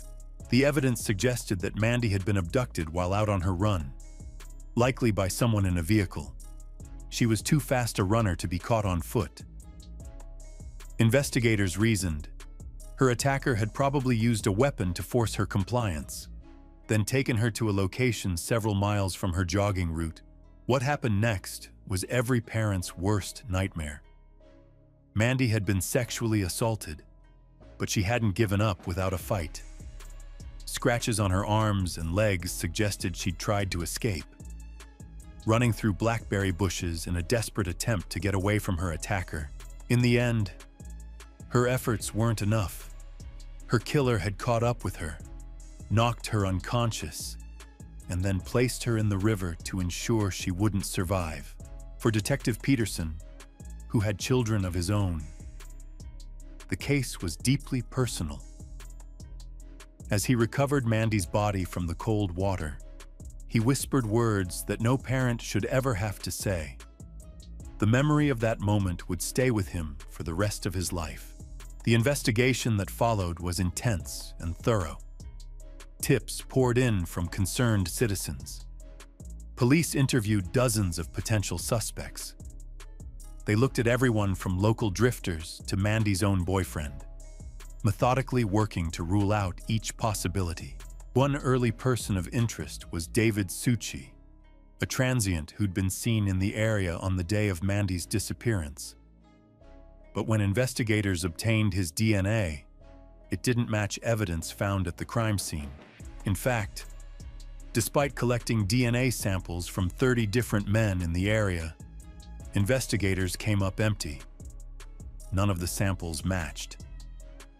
The case that had started with such promise, with physical evidence that should have led directly to the killer, suddenly hit a brick wall as months turned to years. The Mandy Stavik case began to go cold. The detective assigned to it would change. Files would be boxed up and stored away.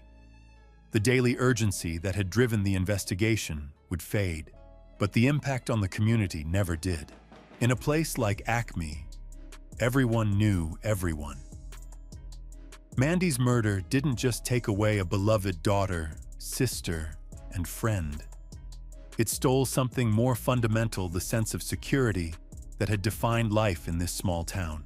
Parents who had never worried about their children playing outside after dark suddenly found themselves checking locks twice before bed.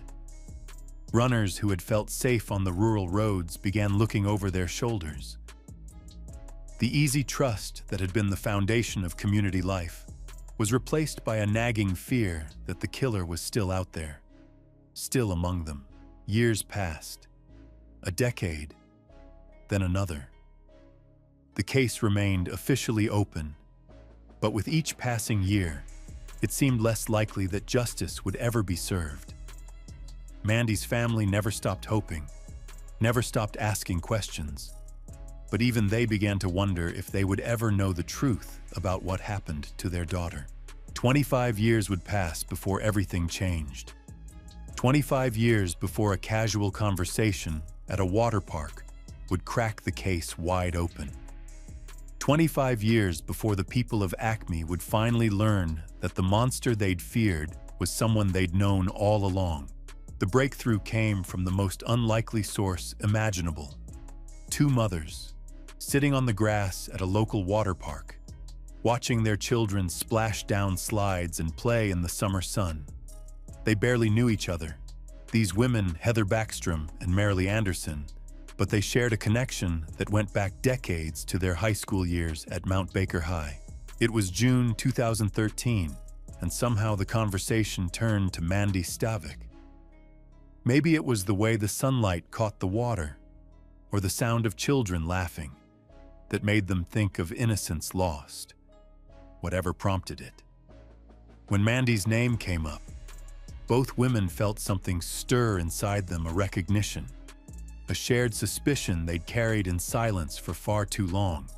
I just turned to Marilee and said, "Well, I'm sure I know who killed her," Heather would later recall. And she turned to me and said, "Oh, I do too." The name that came from both their lips was Timothy Bass. Tim Bass had been just another face in the halls of Mount Baker High School back in the late 80s. He wasn't particularly memorable, not a star athlete, not a troublemaker, not someone who stood out in any obvious way. He was just there, part of the background of small-town life. But for both Heather and Marilee, Tim Bass had been anything but forgettable. Each woman had experienced encounters with him that had left them deeply unsettled, encounters they'd never spoken about publicly, but had never been able to shake. For Heather, the memory went back to the summer of 1989, just months before Mandy's murder. She was 15 years old, sitting in a friend's truck after a softball game, when Tim Bass, then in his 20s, climbed in beside her. What started as casual conversation quickly turned uncomfortable. He began talking about her eyes, telling her how beautiful they were. Then he picked up a pen from the cup holder and began running it along her knees as she sat there in her cut-off sweatpants. She was just a teenager, trapped in a vehicle with an older man whose attention felt predatory and wrong. I was very nervous. She would remember years later. The incident had stayed with her, a moment of vulnerability and fear that she'd carried in silence. But Marilee's story was even more chilling. It was July 1991, nearly 2 years after Mandy's death. Marilee was at home alone with her young son when she heard a knock at her door. When she opened it, there stood Tim Bass, claiming he'd been hunting all day and needed to use her phone to call his wife. Something about his presence made her uncomfortable, but she let him in. When she handed him the phone, he dialed a number, but all they heard was the electronic beeping that indicated the call couldn't be completed. The number was disconnected or had never existed at all. Then, Tim's behavior became truly frightening. He walked through her kitchen toward her bedroom, making himself at home in her private space. He told her he used to drive by her house, that he'd always been in love with her, that he wanted to make love to her right then and there, Marilee was terrified. Here was a man who had inserted himself into her home under false pretenses, who was now making sexual advances while her child was nearby. She demanded that he leave, but he refused. Only when she threatened to call the police did he finally go. For more than 20 years, both women had carried these experiences alone, in a small town. Accusing someone of something you couldn't prove was dangerous. Reputations mattered. Families had to live together in the same community. Speaking up without absolute certainty felt impossible. But sitting there in that water park, watching their own children play, they realized they couldn't stay silent any longer. If their suspicions were right, if Tim Bass had killed Mandy Stavik, then their silence was protecting a murderer. They reached out to law enforcement, sharing their stories with Detective Ken Gates, another Mount Baker High graduate who understood the dynamics of their small community. The information was intriguing, but it wasn't evidence. After 24 years, police needed more than suspicions and uncomfortable memories. What they discovered when they began looking into Tim Bass was a man who had been hiding in plain sight all along. For the past quarter century, while Mandy's family grieved and the community lived in fear, Tim Bass had been living a quiet, seemingly normal life just miles from where the murder had taken place. He'd gotten married just 6 weeks after Mandy's death, settled down with his wife Gina, and had 3 children. He worked as a delivery driver for a local bakery, making his rounds through the very communities that had been searching for Mandy's killer. He had no significant criminal record. He kept to himself, went to work, came home. To all outward appearances, he was just another small-town family man living an unremarkable life. But the most shocking discovery was where he'd been living in 1989. Tim Bass's family home sat less than 2 miles from Mandy's house, right along one of her regular jogging routes. If he'd been looking out his window on any given day, he could have watched her run past. He could have learned her patterns, her timing, her routine. When police finally approached Bass in 2013, his behavior immediately raised red flags. Asked about Mandy Stavik, he pretended not to remember her at first. Mandy, he said, as if searching his memory. Oh yeah, she was a girl that they found in the river. Who could forget Mandy Stavik in a community the size of Acme? Her murder had been the defining tragedy of their generation. For someone who'd attended the same high school, lived in the same area, to claim he barely remembered her seemed absurd. When investigators asked Bass for a DNA sample, his refusal was immediate and telling. "I don't want to give my DNA," he said. "I watch those crime shows. I see how many people go to prison because they've given DNA." His refusal meant police had to get creative. They put Bass under surveillance, following him on his bakery delivery routes, hoping he would discard something that might contain his DNA. Night after night, they watched and waited. But Bass was careful. He threw nothing away that could be tested. The investigation might have stalled there. But Tim Bass had made one crucial mistake. He'd underestimated the people around him, particularly the women who worked alongside him every day. Kim Wagner was Bass's supervisor at the bakery, and she'd never quite felt comfortable around him. There was something off about the way he interacted with people, especially women. He never called her by name, instead referring to her simply as woman. The smallest things would set him off into angry outbursts, making co-workers wary of being around him. When investigators contacted the bakery and Kim realized they were investigating the Mandy Stavik murder, she put 2 and 2 together. They wanted DNA evidence from Tim Bass, and she was in a position to help them get it. For 3 months, Kim watched and waited. Every day. She emptied the trash cans to make sure they were clean, hoping Tim would discard a cup or bottle that might contain his saliva. Every day, she watched him carefully, looking for her opportunity. Finally, it came. She saw him throw away a plastic cup, and later a Coke can.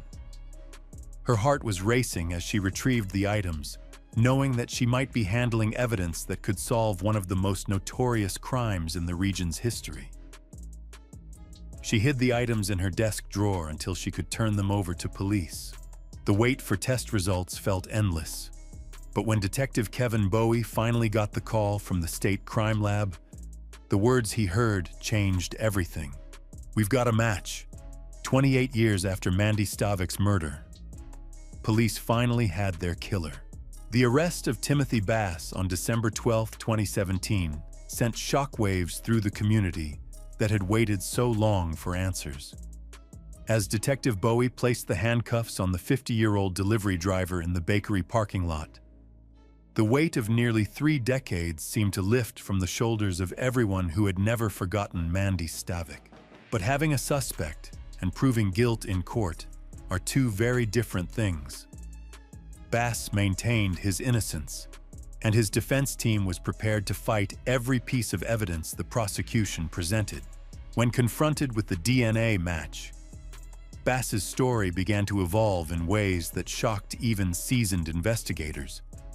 The man who had initially claimed he barely remembered Mandy suddenly had a very different tale to tell.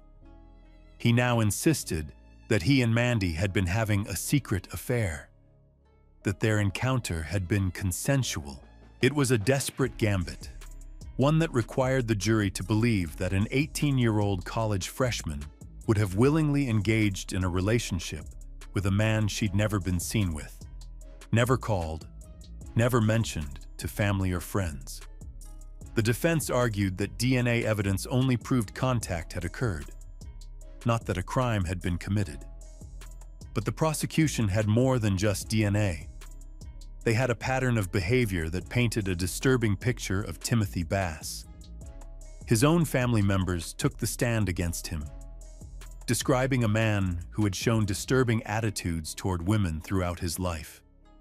His ex-wife testified about years of controlling, abusive behavior. His brother revealed how Bass had asked him to lie to police, even suggesting they blame their deceased father for the crime. Perhaps most damning was the testimony from Kim Wagner, the brave woman who had helped police obtain the crucial DNA evidence. Her decision to act had been driven by a simple principle: doing what was right for Mandy. The trial lasted 9 days, but the jury's deliberation was mercifully brief. After just 5 hours, they returned with their verdict guilty on all counts of first-degree murder, first-degree rape, and first-degree kidnapping.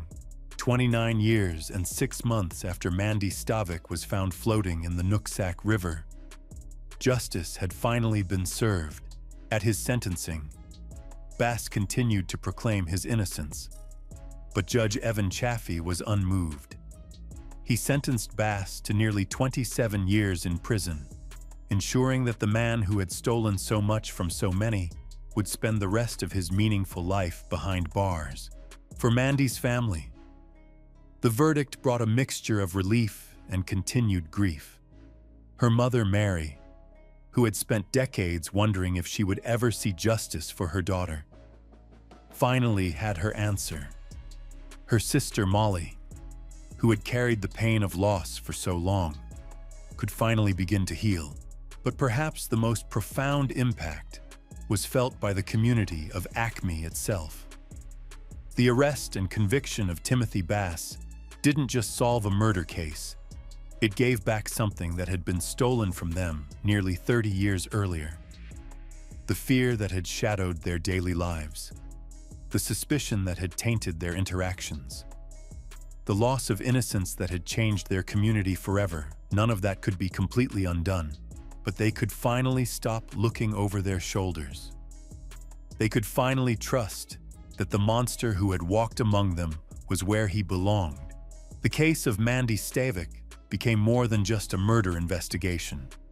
It became a testament to the power of persistence, the importance of community, and the courage of ordinary people to do extraordinary things.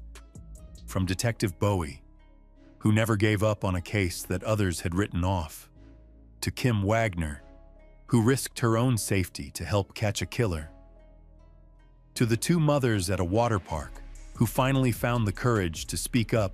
It took a village to bring Timothy Bass to justice. Today, Acme remains a small, close-knit community nestled in the shadow of the mountains. Children still play outside until the streetlights come on. Neighbors still help neighbors.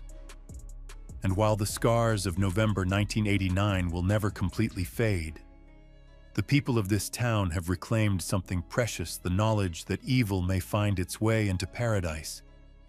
But it cannot stay hidden forever. Mandy Stavik was just 18 years old when her life was cut short.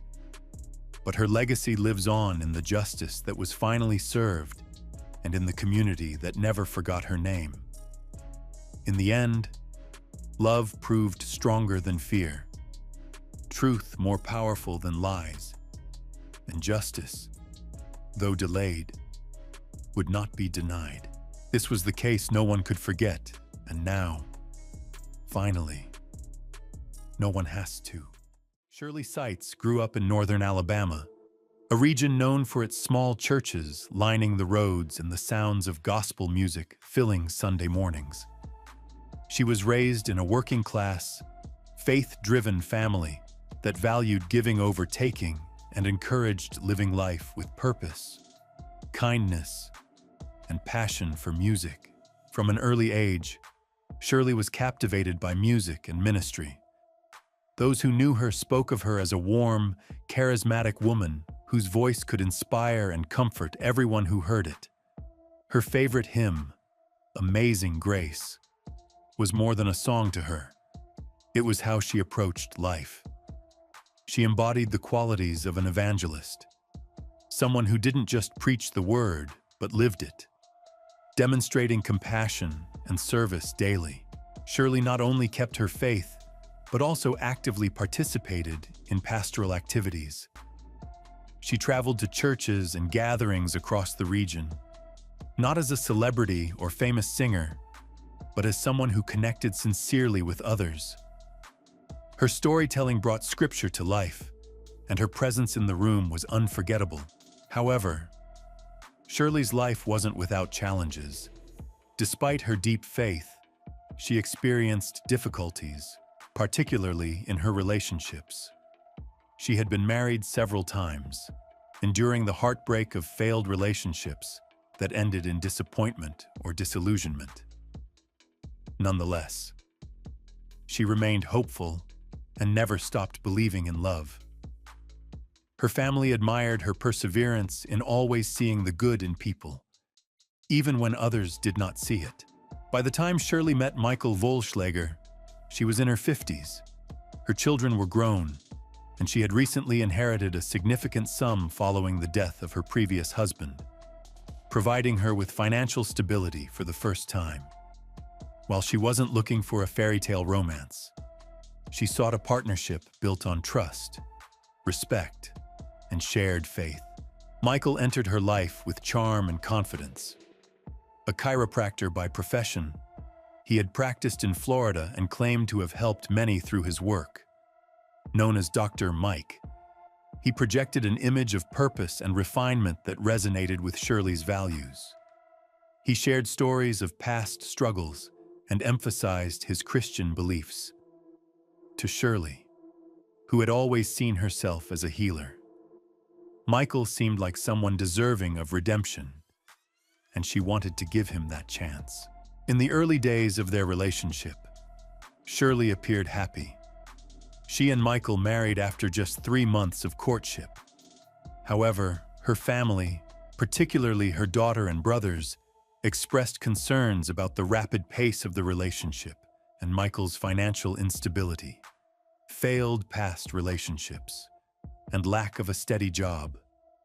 Despite their reservations, Shirley asked them to trust her judgment.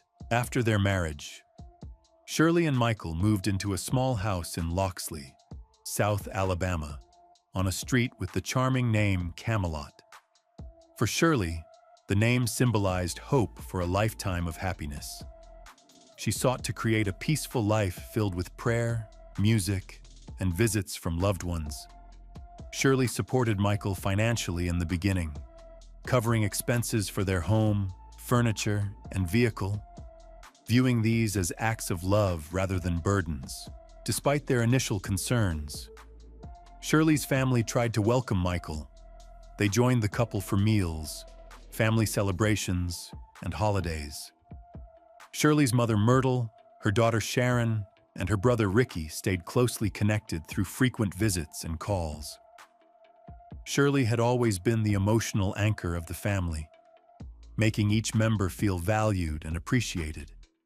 Her family treasured this closeness and wanted to preserve it.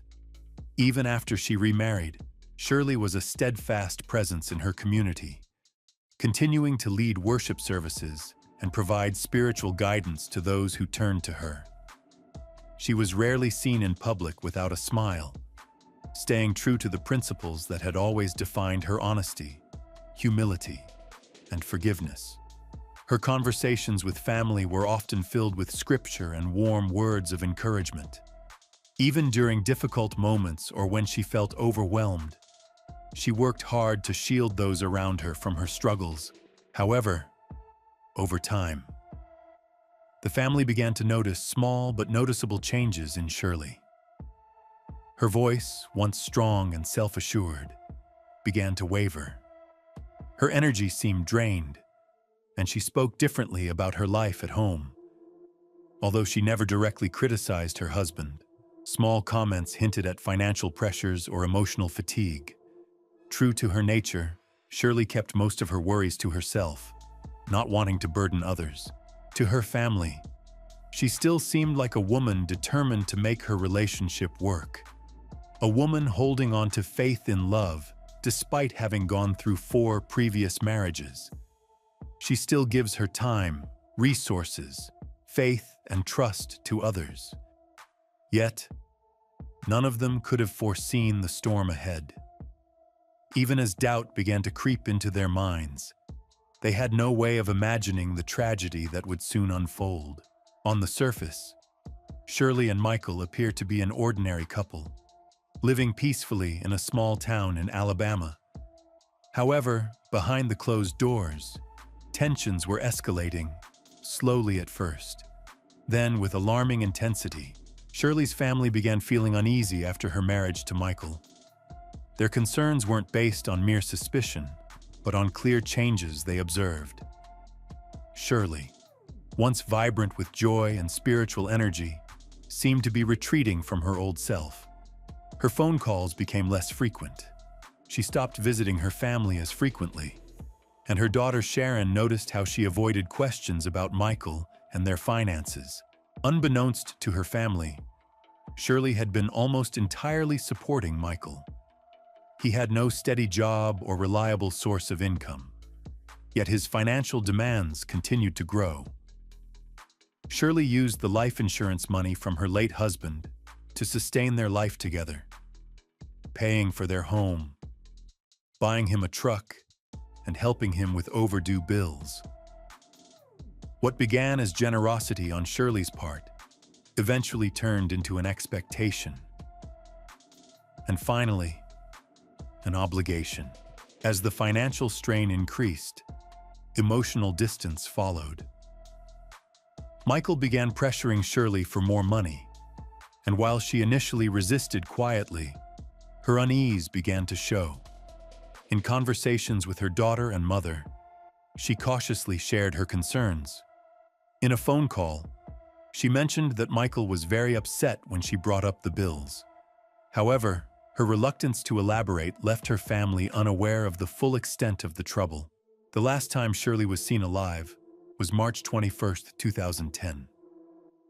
That night, during their conversation, she told her daughter Sharon that she loved her, without any urgency. The following day, she stopped answering her phone, which was unlike her. Sharon grew anxious. Her mother never went silent without reason. When Ricky, Shirley's brother, went to her house to check on her, Michael met him outside, calm and composed. Michael claimed Shirley had left with a friend for a spiritual retreat, but something felt wrong. The house was unnervingly quiet. Shirley's purse and phone were inside. Her car was still in the driveway, and Michael, while outwardly calm, showed no genuine concern. Alarmed, the family reported Shirley missing within hours. The Loxley Police Department launched an investigation. Officers searched the house, the nearby woods, and pressed Michael for answers. His story quickly unraveled.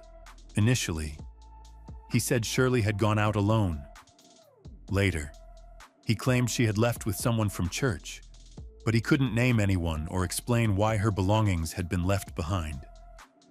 The inconsistencies raised suspicion, and investigators began digging into Michael's background. What they uncovered painted a disturbing picture. Michael had a history of deception and exploitation. Court records revealed a string of failed relationships, financial troubles, and manipulative behavior. His past wives had accused him of fraud, emotional abuse, and even making threats. Shirley seemed to have fallen for his charm, only to end up as the latest victim in a disturbing pattern. As the investigation escalated, police used cadaver dogs to search the property. On March 24th, 3 days after Shirley vanished, the dogs led officers to a shallow grave behind her and Michael's home. Upon digging, investigators unearthed a tarp. Beneath it, wrapped tightly in layers of plastic, lay the body of Shirley. Her face had been covered in duct tape, and her body showed signs of restraint. The autopsy concluded that her death was caused by asphyxiation. This was no accident. It was intentional. The crime scene revealed a chilling story. Shirley's disappearance wasn't straightforward. She was murdered in her own home, likely on the night she last spoke with her daughter. Her body was buried just feet from the house where she had once sung gospel hymns and prayed for peace. Michael was arrested immediately. During his initial interview, he denied any involvement. He claimed ignorance, suggested someone else was responsible, and argued he was being framed. However, the evidence told a different story. Investigators uncovered signs of a struggle inside the home. Blood found in the bedroom and hallway matched Shirley's. The duct tape discovered on her face was identical to a roll found in the garage. Cell phone records placed Michael near the burial site in the early morning hours following her disappearance. Further investigation revealed a motive. Shirley had recently confronted Michael about financial issues. She had begun to assert herself, talking about cutting off money and needing space. Michael, fearing the loss of his home, truck, and financial security, snapped. Police believed greed drove him. He had grown accustomed to the comforts Shirley's generosity provided. When she started resisting, he saw no way forward except to eliminate her. The arrest left the small town in shock. Neighbors who once exchanged pleasantries with Michael now spoke to reporters. Church friends wept. Shirley, a woman known for her kindness and service, had been killed by the very man she tried to love and support. In the aftermath, more of Shirley's loved ones came forward. Some recalled seeing unexplained bruises she dismissed. Others mentioned that they had heard her say she didn't want to fight anymore, but had assumed she was referring to verbal arguments. No one had imagined it would escalate to that. The district attorney acted swiftly, assembling a case that painted Michael as calculating and manipulative. They gathered digital evidence, financial records, and statements from his former spouses. A disturbing pattern emerged: a man who used charm, faith, and emotional neediness to exploit vulnerable women, draining them financially and emotionally. In Shirley's case, The outcome was deadly. Michael's trial began in Baldwin County, Alabama, gripping the small community with disbelief and anger. Once seen smiling in family photos with Shirley, Michael now stood accused of first-degree murder. Prosecutors focused their strategy on proving intent, motive, and premeditation. Every detail, they argued, demonstrated that the crime was deliberate. The timeline was critical. Prosecutors outlined how Shirley was last heard from on March 21, 2010. Her car, purse, and phone were left behind. Michael's accounts of her disappearance were riddled with inconsistencies. Detectives testified about the grave, describing it as hastily dug and shallow but deliberately hidden under a blue tarp and littered with debris. Medical experts confirmed Shirley's death resulted from asphyxiation, likely due to the duct tape wrapped around her face. Gruesome crime scene photos were shown in court, depicting Shirley's bound and wrapped body buried close to her home. The images were unbearable for her family, with some leaving the courtroom, while others silently leaned on one another for support. Financial records presented by the prosecution revealed that Shirley had been funding Michael's lifestyle, covering expenses like the mortgage and his truck. Her daughter Sharon and brother Ricky testified that Shirley had grown increasingly frustrated in the weeks before her death.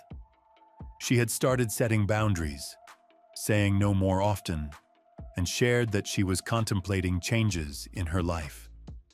Prosecutors argued that these actions triggered Michael's fear of losing his financial support, leading him to commit murder out of desperation.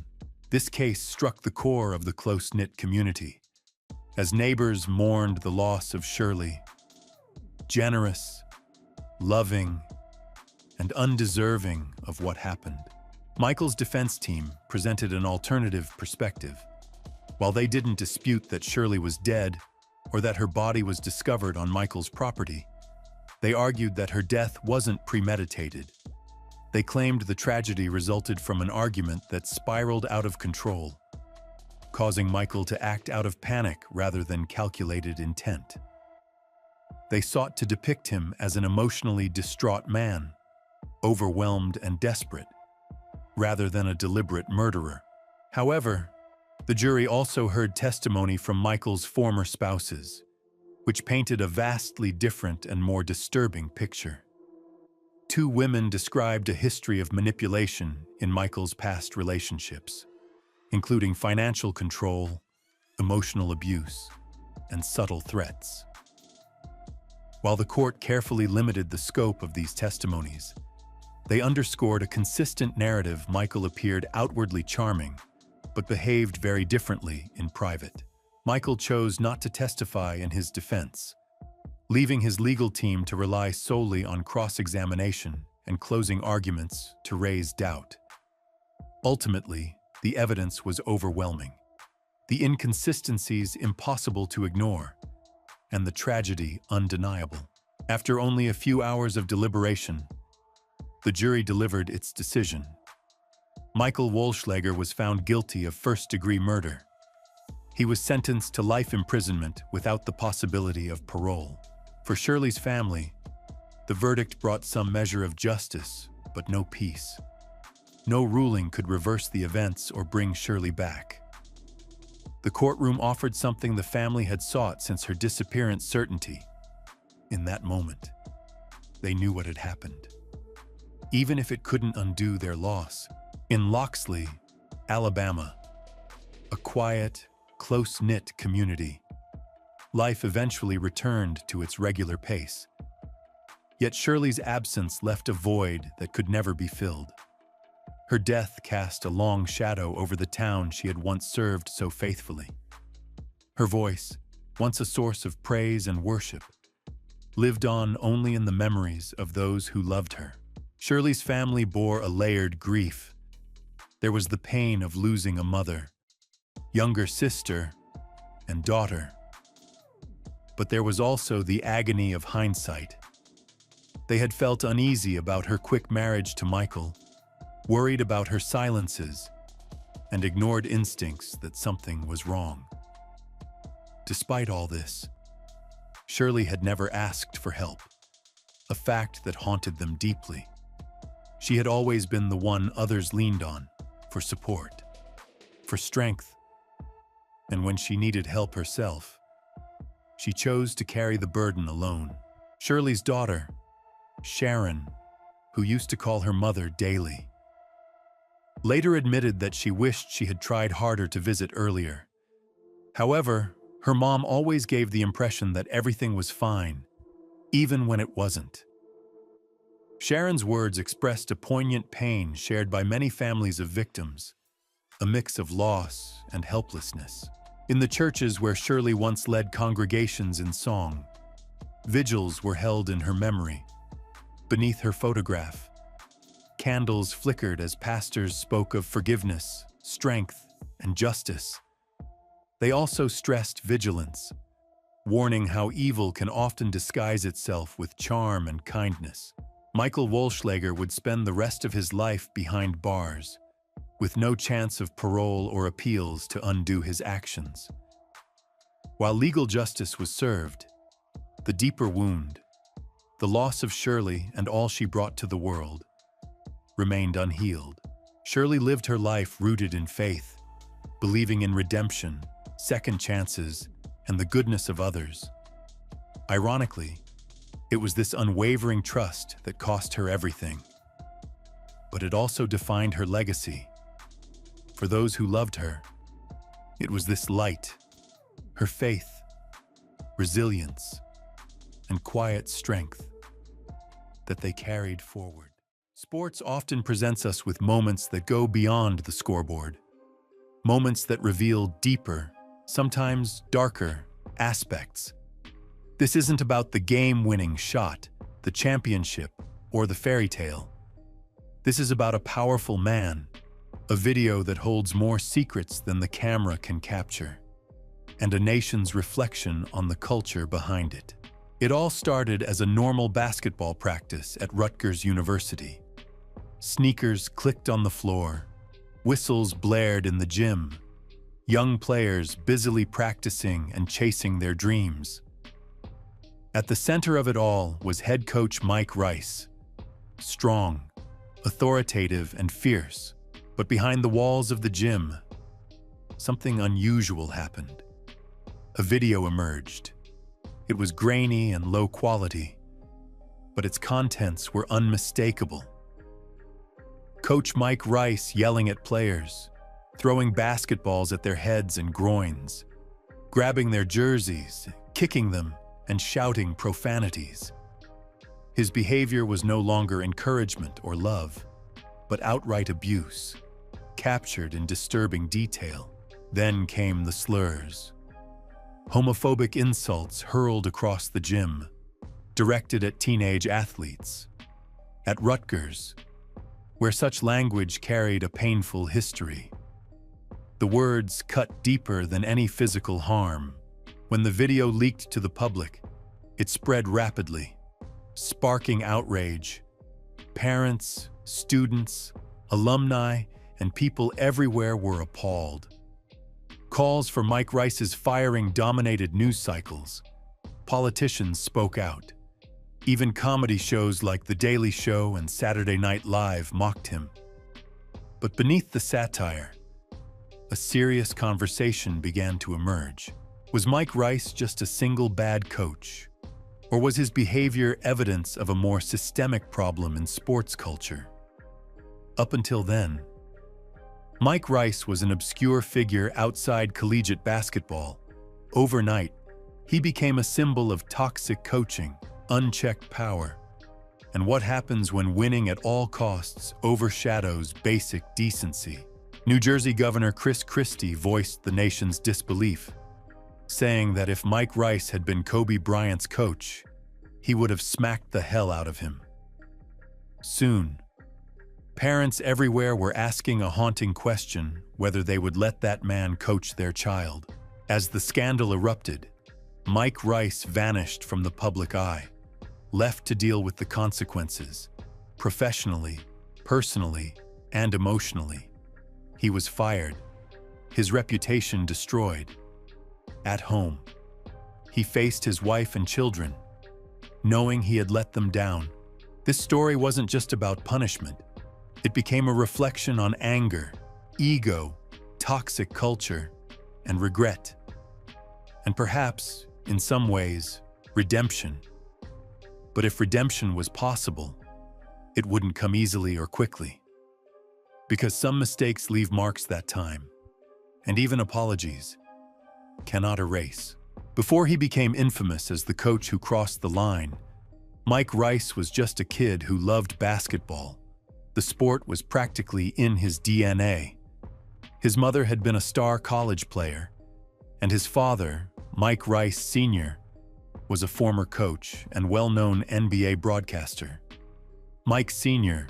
was famously fiery, so much so that he remains the only NBA broadcaster ever ejected from a game, tossed out for arguing with a referee from the announcer's table. In the Rice household, basketball wasn't just a pastime, it was a way of life. The game shaped family dinners, fueled debates, and ignited passion. It wasn't seen as toxic. It was simply part of who they were. Mike Rice seemed destined to follow in his family's footsteps. He played college basketball and slowly climbed the coaching ladder. His journey was not an overnight success. Starting at smaller programs, he moved from assistant coaching roles to head coach positions, earning a reputation for relentless effort and intense dedication to the game. He was focused, determined, hungry. However, unchecked intensity can sometimes take a darker turn. Mike got his first taste of success at Robert Morris University, a small school in western Pennsylvania, where he transformed a struggling basketball team into a winner. Under his leadership, Robert Morris enjoyed a 3-year winning streak and earned a spot in the NCAA tournament. His energy and intensity were central to this turnaround. Practices were tough, often harder than the games. Mike believed that this pressure would build resilience, pushing his players to, and sometimes beyond, their limits. In the small school environment, with less media scrutiny and fewer critics, Mike's demanding style flourished. But success brought attention, and in 2010 he was hired as the head basketball coach at Rutgers University. Along with a 6-figure salary, Mike was given a daunting task to transform the struggling program in one of the country's premier conferences, the Big East. The pressure was immense. Rutgers had been stuck at the bottom of the Big East standings for years, and the program needed revitalization. Mike promised to provide that spark. At first, he appeared to deliver, injecting new energy and demanding more from his players. But away from the public eye, his intense methods started to raise concerns. At home, Mike's wife, Kathy, picked up on warning signs early: his language, anger, and emotional outbursts. She frequently addressed it with him, but the behavior didn't change. In Mike's mind, his methods weren't abusive. They were meant to prepare players for the harsh realities of basketball and life. He believed his intensity built toughness. To him, if his players couldn't handle his criticism, how would they handle high-pressure moments in games? He failed to realize he had already crossed a line on the court. Mike's temper became more apparent. He often yelled at referees, berated players, and even drew technical fouls. During one particularly heated game against Louisville, Mike was ejected. Alarmed by his behavior, the director asked him why. If he was such a great coach, he kept embarrassing the university. Mike saw it differently.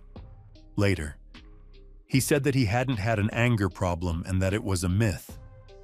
He explained that he had a control problem and had lost control, emphasizing that there was a difference. However, he ignored warnings from his wife, his bosses, and even his assistant coaches. all of whom had tried to curb his destructive behavior. Driven by his ambition to prove himself, Mike became increasingly tunnel-visioned, losing sight of the purpose of coaching. For a time, Mike's methods were overlooked because winning seemed to matter more than how he achieved it.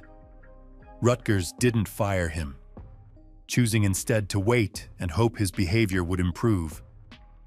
However, behind the scenes, someone was already taking action. Eric Murdoch, a former NBA player and assistant coach at Rutgers, had collaborated closely with Mike for many years. After Rutgers chose not to renew Eric's contract, he made a fateful decision, reviewing hours of internal practice footage, a public record since Rutgers is a state school. Eric compiled the worst examples of Mike's abusive behavior into a video and handed it over to the administration. That act set off a countdown to Mike's firing and the national scandal that would follow. Mike Rice came to Rutgers in 2010 as an unpolished but hungry coach who had transformed a small program into a winner. Unlike coaches with prestigious backgrounds or legendary mentors, Mike was scrappy and determined to prove he belonged. In a college sports culture fixated on immediate success, that hunger was enough for him to land the job. Rutgers needed change. After years of failure, the program had lost its fan base, student support, and financial backers. Mike promised to reignite passion, deliver results, and break the team out of its slump. At first, it appeared he might succeed, but his harmful methods ultimately overshadowed any progress he had made. From day one, he attacked his job with urgency. His approach was intense. He pushed players relentlessly, shouting and demanding more, never satisfied. He wasn't a quiet or constructive coach. Instead, he screamed, cursed, and berated. Miss a defensive rotation, you'd get an earful. Fail a drill, you'd run it again and again, until you collapsed. Initially, some players respected his intensity, believing he was toughening them up, preparing them for pressure and the realities of life. They would say that was just how the coach was, and that he was old school. But his old school methods quickly crossed the line, repeatedly and behind closed doors. In the practice facility, his behavior escalated. He threw basketballs at players, sometimes at their legs, sometimes at their heads. He shoved them, yanked their jerseys, and hurled slurs, using homophobic insults like faggots, fairies, and sissies. He mocked and humiliated players. This wasn't an occasional lapse. It was systematic and ongoing abuse. This wasn't leadership. This was assault disguised as coaching. And the worst part, everyone saw it. Eric Murdoch, a former NBA player and respected figure in basketball, joined Mike's staff as the director of player development. At first, he supported Mike's vision, but what he witnessed shocked him. Disturbed, Eric started documenting the abuse. As a public university, Rutgers recorded all official team practices and stored the video footage. Eric sifted through hours of archived tape, compiling a reel of damning evidence. That reel would ultimately expose everything. But within the program, a toxic culture protected Mike. Despite numerous complaints, warnings, and internal reviews, no one stopped him. The athletic department knew. The university president knew. Some staff members spoke out, but their concerns were dismissed or ignored. Why? Because firing a head coach wasn't just a disciplinary decision, it was a financial one. Mike's contract included a substantial buyout. Firing him could cost Rutgers over $1 million. So they tried to manage the issue quietly, issuing a fine, suspending him for a few games, and requiring anger management classes. They gave no public explanation, no transparency. Meanwhile, the players were trapped. Many were on scholarships. Their future opportunities depended on staying in the coach's good graces. Speaking out could mean losing playing time, support, or even their spot on the team. Some transferred to other schools.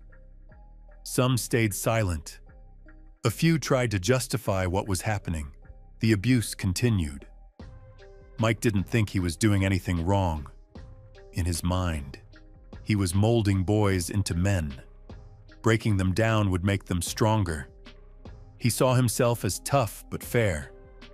Having grown up in a household where yelling was normal and passion was loud, he didn't believe he was crossing any lines, but he ignored the signals. His staff's concerns, his family's warnings, and the quiet suffering of his players. Mike's wife, Kathy, had been begging him to change for years. After games, she would point to footage on TV, showing him his rage-filled face and choice of words.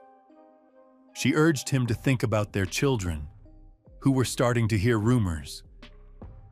But Mike dismissed her. In his mind, his methods would be validated by results. But the results weren't coming. Rutgers wasn't improving. Mike's win-loss record remained unimpressive, and the pressure on him grew. Boosters demanded more success. The athletic department became uneasy. With every outburst, he became harder to defend. And then, things finally reached a breaking point, after Rutgers chose not to renew Eric Murdoch's contract. He handed over the practice footage he had compiled to the athletic department again. This time, he delivered a clear ultimatum if action wasn't taken. He would make sure the footage became public. For months, no action was taken. Then, on April 2nd, 2013, ESPN's Outside the Lines released the footage to the public. What followed left America stunned. The videos revealed Rutgers basketball coach Mike Rice cursing, throwing balls at players' heads, hurling slurs, and physically grabbing athletes mid-practice. These weren't isolated incidents. The footage included dozens of clips, spliced together. They painted a horrifying picture of a coach completely out of control. The reaction was instantaneous and overwhelming. Social media exploded. News outlets replayed the footage non-stop. Sports radio slammed Rutgers for protecting Mike. Journalists began questioning who knew about the abuse and when. Students protested. Alumni threatened to cut off donations. Parents of players expressed their outrage. Within 24 hours, Mike Rice was fired, but the damage had already been done. The scandal quickly escalated. Rutgers athletic director Tim Pernetti, who had decided not to fire Mike earlier, resigned. The university's general counsel stepped down. The president of Rutgers faced intense criticism. Everyone involved in keeping the abuse under wraps was now under investigation. This was no longer just about Mike. It exposed deeper issues within college athletics. A culture that prioritized winning over player welfare. A system where money outweighed morality. A tradition where young athletes, many still teenagers, were expected to stay silent about mistreatment. Mike disappeared from public view, becoming synonymous with disgrace. Many of his players moved on, though some carried emotional scars from their time under his volatile leadership. Some forgave him, but others refused to speak with him again. In the following months, Mike sought help. He entered anger management, met with therapists, and began volunteering with high schools and youth sports leagues. He tried to rebuild himself and his reputation, quietly and slowly, but for many, it was far too late. The footage couldn't be erased, and the memories of his behavior couldn't be unseen. The scandal revealed what Mike was really like behind closed doors, who he truly was when no one was supposed to be watching. Mike built his career on fiery intensity, but ultimately destroyed it through cruelty. The same culture that once celebrated his passion was now responsible for his fall. In early April 2013, the footage went viral. Grainy practice clips shot inside Rutgers' basketball facility were broadcast nationwide by ESPN's Outside the Lines. Within hours, the videos were everywhere, on Twitter, Facebook, news channels, and YouTube. Almost overnight, it seemed like the entire country had seen what was never meant to be public. No narration or commentary was necessary. The footage said it all. The clips showed Mike stalking the gym floor, his face red with rage and veins bulging as he screamed insults. He hurled basketballs at players with force. One incident showed a ball bouncing off a player's head, another ricocheting off a leg. The videos captured him lunging at players, grabbing them, and shouting slurs like faggots, sissies, and motherfuckers. Every word echoed like a weapon in the gym. This was far more than intensity. It was outright abuse, and the entire world saw it, from homes to dorm rooms to break rooms across the nation.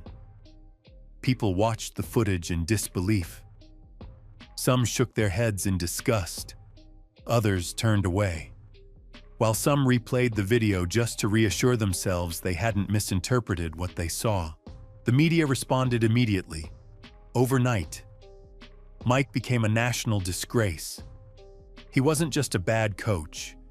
He was that coach, the one who bullied and humiliated his players on camera. ESPN analysts dissected the video. Late-night comedians mocked him, and public figures joined in to condemn him. Famous athletes like Charles Barkley, LeBron James, and Magic Johnson weighed in. Even coaches known for their strictness and discipline agreed that Mike had crossed every line imaginable. The fallout continued at Rutgers. Within a day of the footage going public, the university was in chaos. The outcry was deafening. Students protested in the streets of New Brunswick, demanding accountability. Outraged parents called into local radio stations, furious that their children had been subjected to Mike's treatment. Alumni threatened to end their financial support of the university. The scandal had spilled far beyond the gym. It wasn't just about Mike anymore. It was about the broken culture of college sports. The phones at the president's office were ringing non-stop. Reporters set up camp outside the athletic department. Board members scrambled to hold emergency meetings. At the center of the chaos was Tim Pernetti, the athletic director who had seen the footage months earlier, but chose not to fire Mike Rice. It was soon obvious that this wasn't a case of a university blindsided by new revelations. Rutgers had already known. The video had been submitted months prior, and internal meetings had taken place. Mike had been suspended for 3 games, fined $75,000, and ordered to attend anger management. But the video itself was kept under wraps.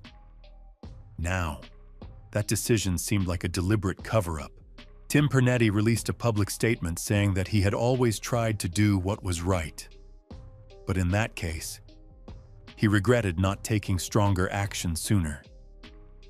His statement did little to control the damage, but by then, the damage was done. The entire Rutgers athletic program was under intense scrutiny. Critics questioned the university's leadership, its values, and the culture that allowed such behavior to go unchecked. Even New Jersey Governor Chris Christie weighed in, calling the video footage appalling and stating Mike should have been fired immediately. The scandal reached beyond Rutgers, prompting colleges nationwide to re-examine their policies and oversight. If such behavior could happen and be documented at Rutgers, what might be happening behind closed doors elsewhere? Meanwhile, Eric Murdoch, the whistleblower who turned in the tape, sparked mixed reactions. Some hailed him as a hero for exposing the toxic culture, while others accused him of acting out of spite after his contract wasn't renewed. Eric dismissed the accusations, saying in interviews that he hadn't done it for revenge, but because he believed it was wrong. He stated that what Mike did to those players was not how human beings should be treated. As the media frenzy slightly subsided in the weeks that followed, the consequences of the scandal continued to unfold. Former players' parents began speaking out, revealing that their sons came home emotionally drained. Some admitted they had advised their children to stay quiet, not wanting to risk losing their scholarships. Other players, like former Rutgers guard Derek Randall, shared first-hand accounts of how Mike's abusive behavior left lasting scars. Some players defended Mike, saying he pushed them to improve and wasn't a bad person. But the footage painted a stark picture. The line had been crossed, time and time again. As for Mike, he eventually broke his silence in a televised interview, admitting that he had been wrong. He said he had no excuse, that he had lost control, let his emotions take over, and let down the people he cared about most. Mike didn't try to justify his behavior or shift blame. He acknowledged that he had failed as a leader, and he said the most painful part of it all was facing his children's disappointment. Mike described his therapy sessions as the most difficult experience of his life. Week after week, he was forced to watch the tape, not as a coach, but as a father, husband, and human being. Over time, Mike Rice started volunteering with youth basketball programs. He led clinics, mentored young players, and gave speeches about emotional control and the power of words. Some viewed these actions as genuine growth, while others saw them as an attempt to repair his reputation. Regardless of intent, the scandal cast a lasting shadow. The Rutgers basketball program struggled to recover. Recruiting efforts faltered, players transferred, morale plummeted, and the university spent years working to rebuild trust with students, families, and donors alike. The NCAA, already criticized for other issues, faced renewed scrutiny over its lack of oversight and the treatment of student athletes. Lawmakers pushed for reforms aimed at protecting athletes from abusive coaching. Some schools introduced stricter reporting systems, while others quietly re-examined their own programs, hoping to avoid a similar controversy. Yet despite these reforms, one fundamental truth remained: no policy. Training or code of conduct can stop abuse without individuals stepping up to confront it when they see it. The Rutgers case wasn't just about a coach losing his temper. It exposed a system that enabled and protected him while silencing those who tried to speak out. Mike didn't just betray his players. The institution failed them as well. That's why the video was so shocking. It wasn't just the disturbing footage. It was the years of silence, excuses, fear, money, and a toxic culture that allowed this behavior to thrive behind closed doors. In a televised interview, Mike issued a public apology, not to save his career, which was nearly destroyed, but to explain what had driven him to that point. He admitted that he had been out of control and that he had let his competitive drive override his values. He also confessed that he had coached through fear and anger, and that wasn't the kind of person he wanted to be. He didn't cry or plead for forgiveness. He didn't offer excuses.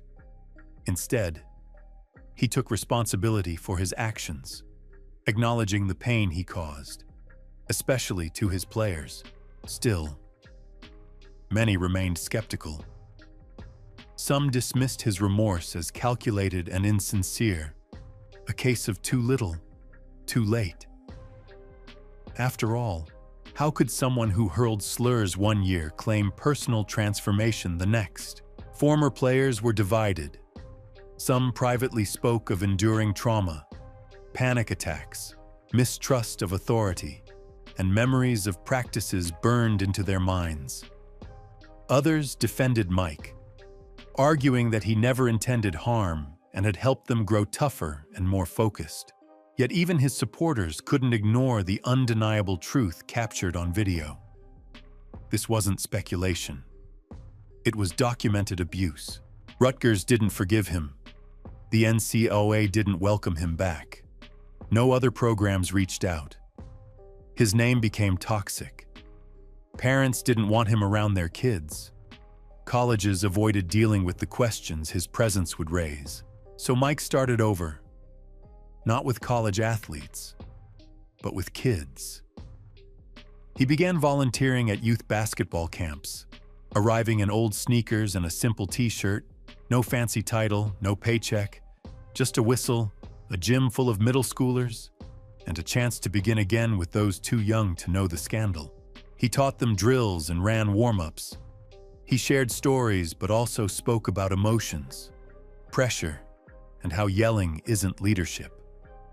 He reminded the kids that their worth wasn't tied to how many points they scored, but how they treated their teammates. Over time, some parents began to trust him with their kids. A few stayed wary, keeping their distance. But Mike wasn't asking for redemption. He just kept showing up. Back home, his wife, Kathy, stayed by his side. She had always been his voice of reason. While she didn't excuse his actions, she didn't leave him. Their family, deeply affected by the public shame, focused on healing. Their son, once teased and humiliated at school, began talking about forgiveness. Their daughter, who initially refused to watch the footage, started attending clinics again. This time, she saw her father differently, not as the man who lost control, but someone working to regain it. Still, the past lingered. In gyms or grocery stores, people sometimes recognized him. They whispered, pointed fingers, and occasionally confronted him. Some stayed silent, offering only a look that said everything. Mike didn't argue or make excuses in those moments, but acknowledged it, telling a friend that he had earned that and all he could do now was try to be better. As the years went by, the scandal faded from public attention. Headlines focused on new controversies, new scandals, and new villains. But for Mike, it never really ended. It stayed with him in therapy sessions, family dinners, and the quiet moments at kids' basketball camps between drills. He never coached college basketball again. He didn't aim for national recognition. He never even tried. Instead, he kept rebuilding, not for public opinion or media redemption, but for the people closest to him. The ones he faced every day, the ones who mattered the most. This wasn't about fixing his reputation. It was about accepting responsibility. And that is the difference between regret and true remorse. The Mike scandal didn't end with his firing. It sparked a reckoning. It forced college athletics to reevaluate the line between being a tough coach and being abusive. It revealed how some institutions prioritize image over accountability. It reminded everyone that behind every player, behind every jersey and scholarship, is a human being who deserves respect, not just discipline. Mike never returned to the college basketball stage. His name remains tied to a pivotal moment when private misconduct was dragged into public view. His story didn't fade, though. It exists in policy changes, coaching workshops, and in the tougher questions administrators now ask about what happens out of public sight. For his former players, the story leaves a personal legacy. Some carry scars, some carry lessons, but all lived through a moment that reshaped the sport and their coach. For Mike, redemption isn't a goal to achieve. It's a lifelong process of repair. The tape doesn't lie, but what a person does after the tape stops, how they take responsibility, how they change. That's the part that's harder to see.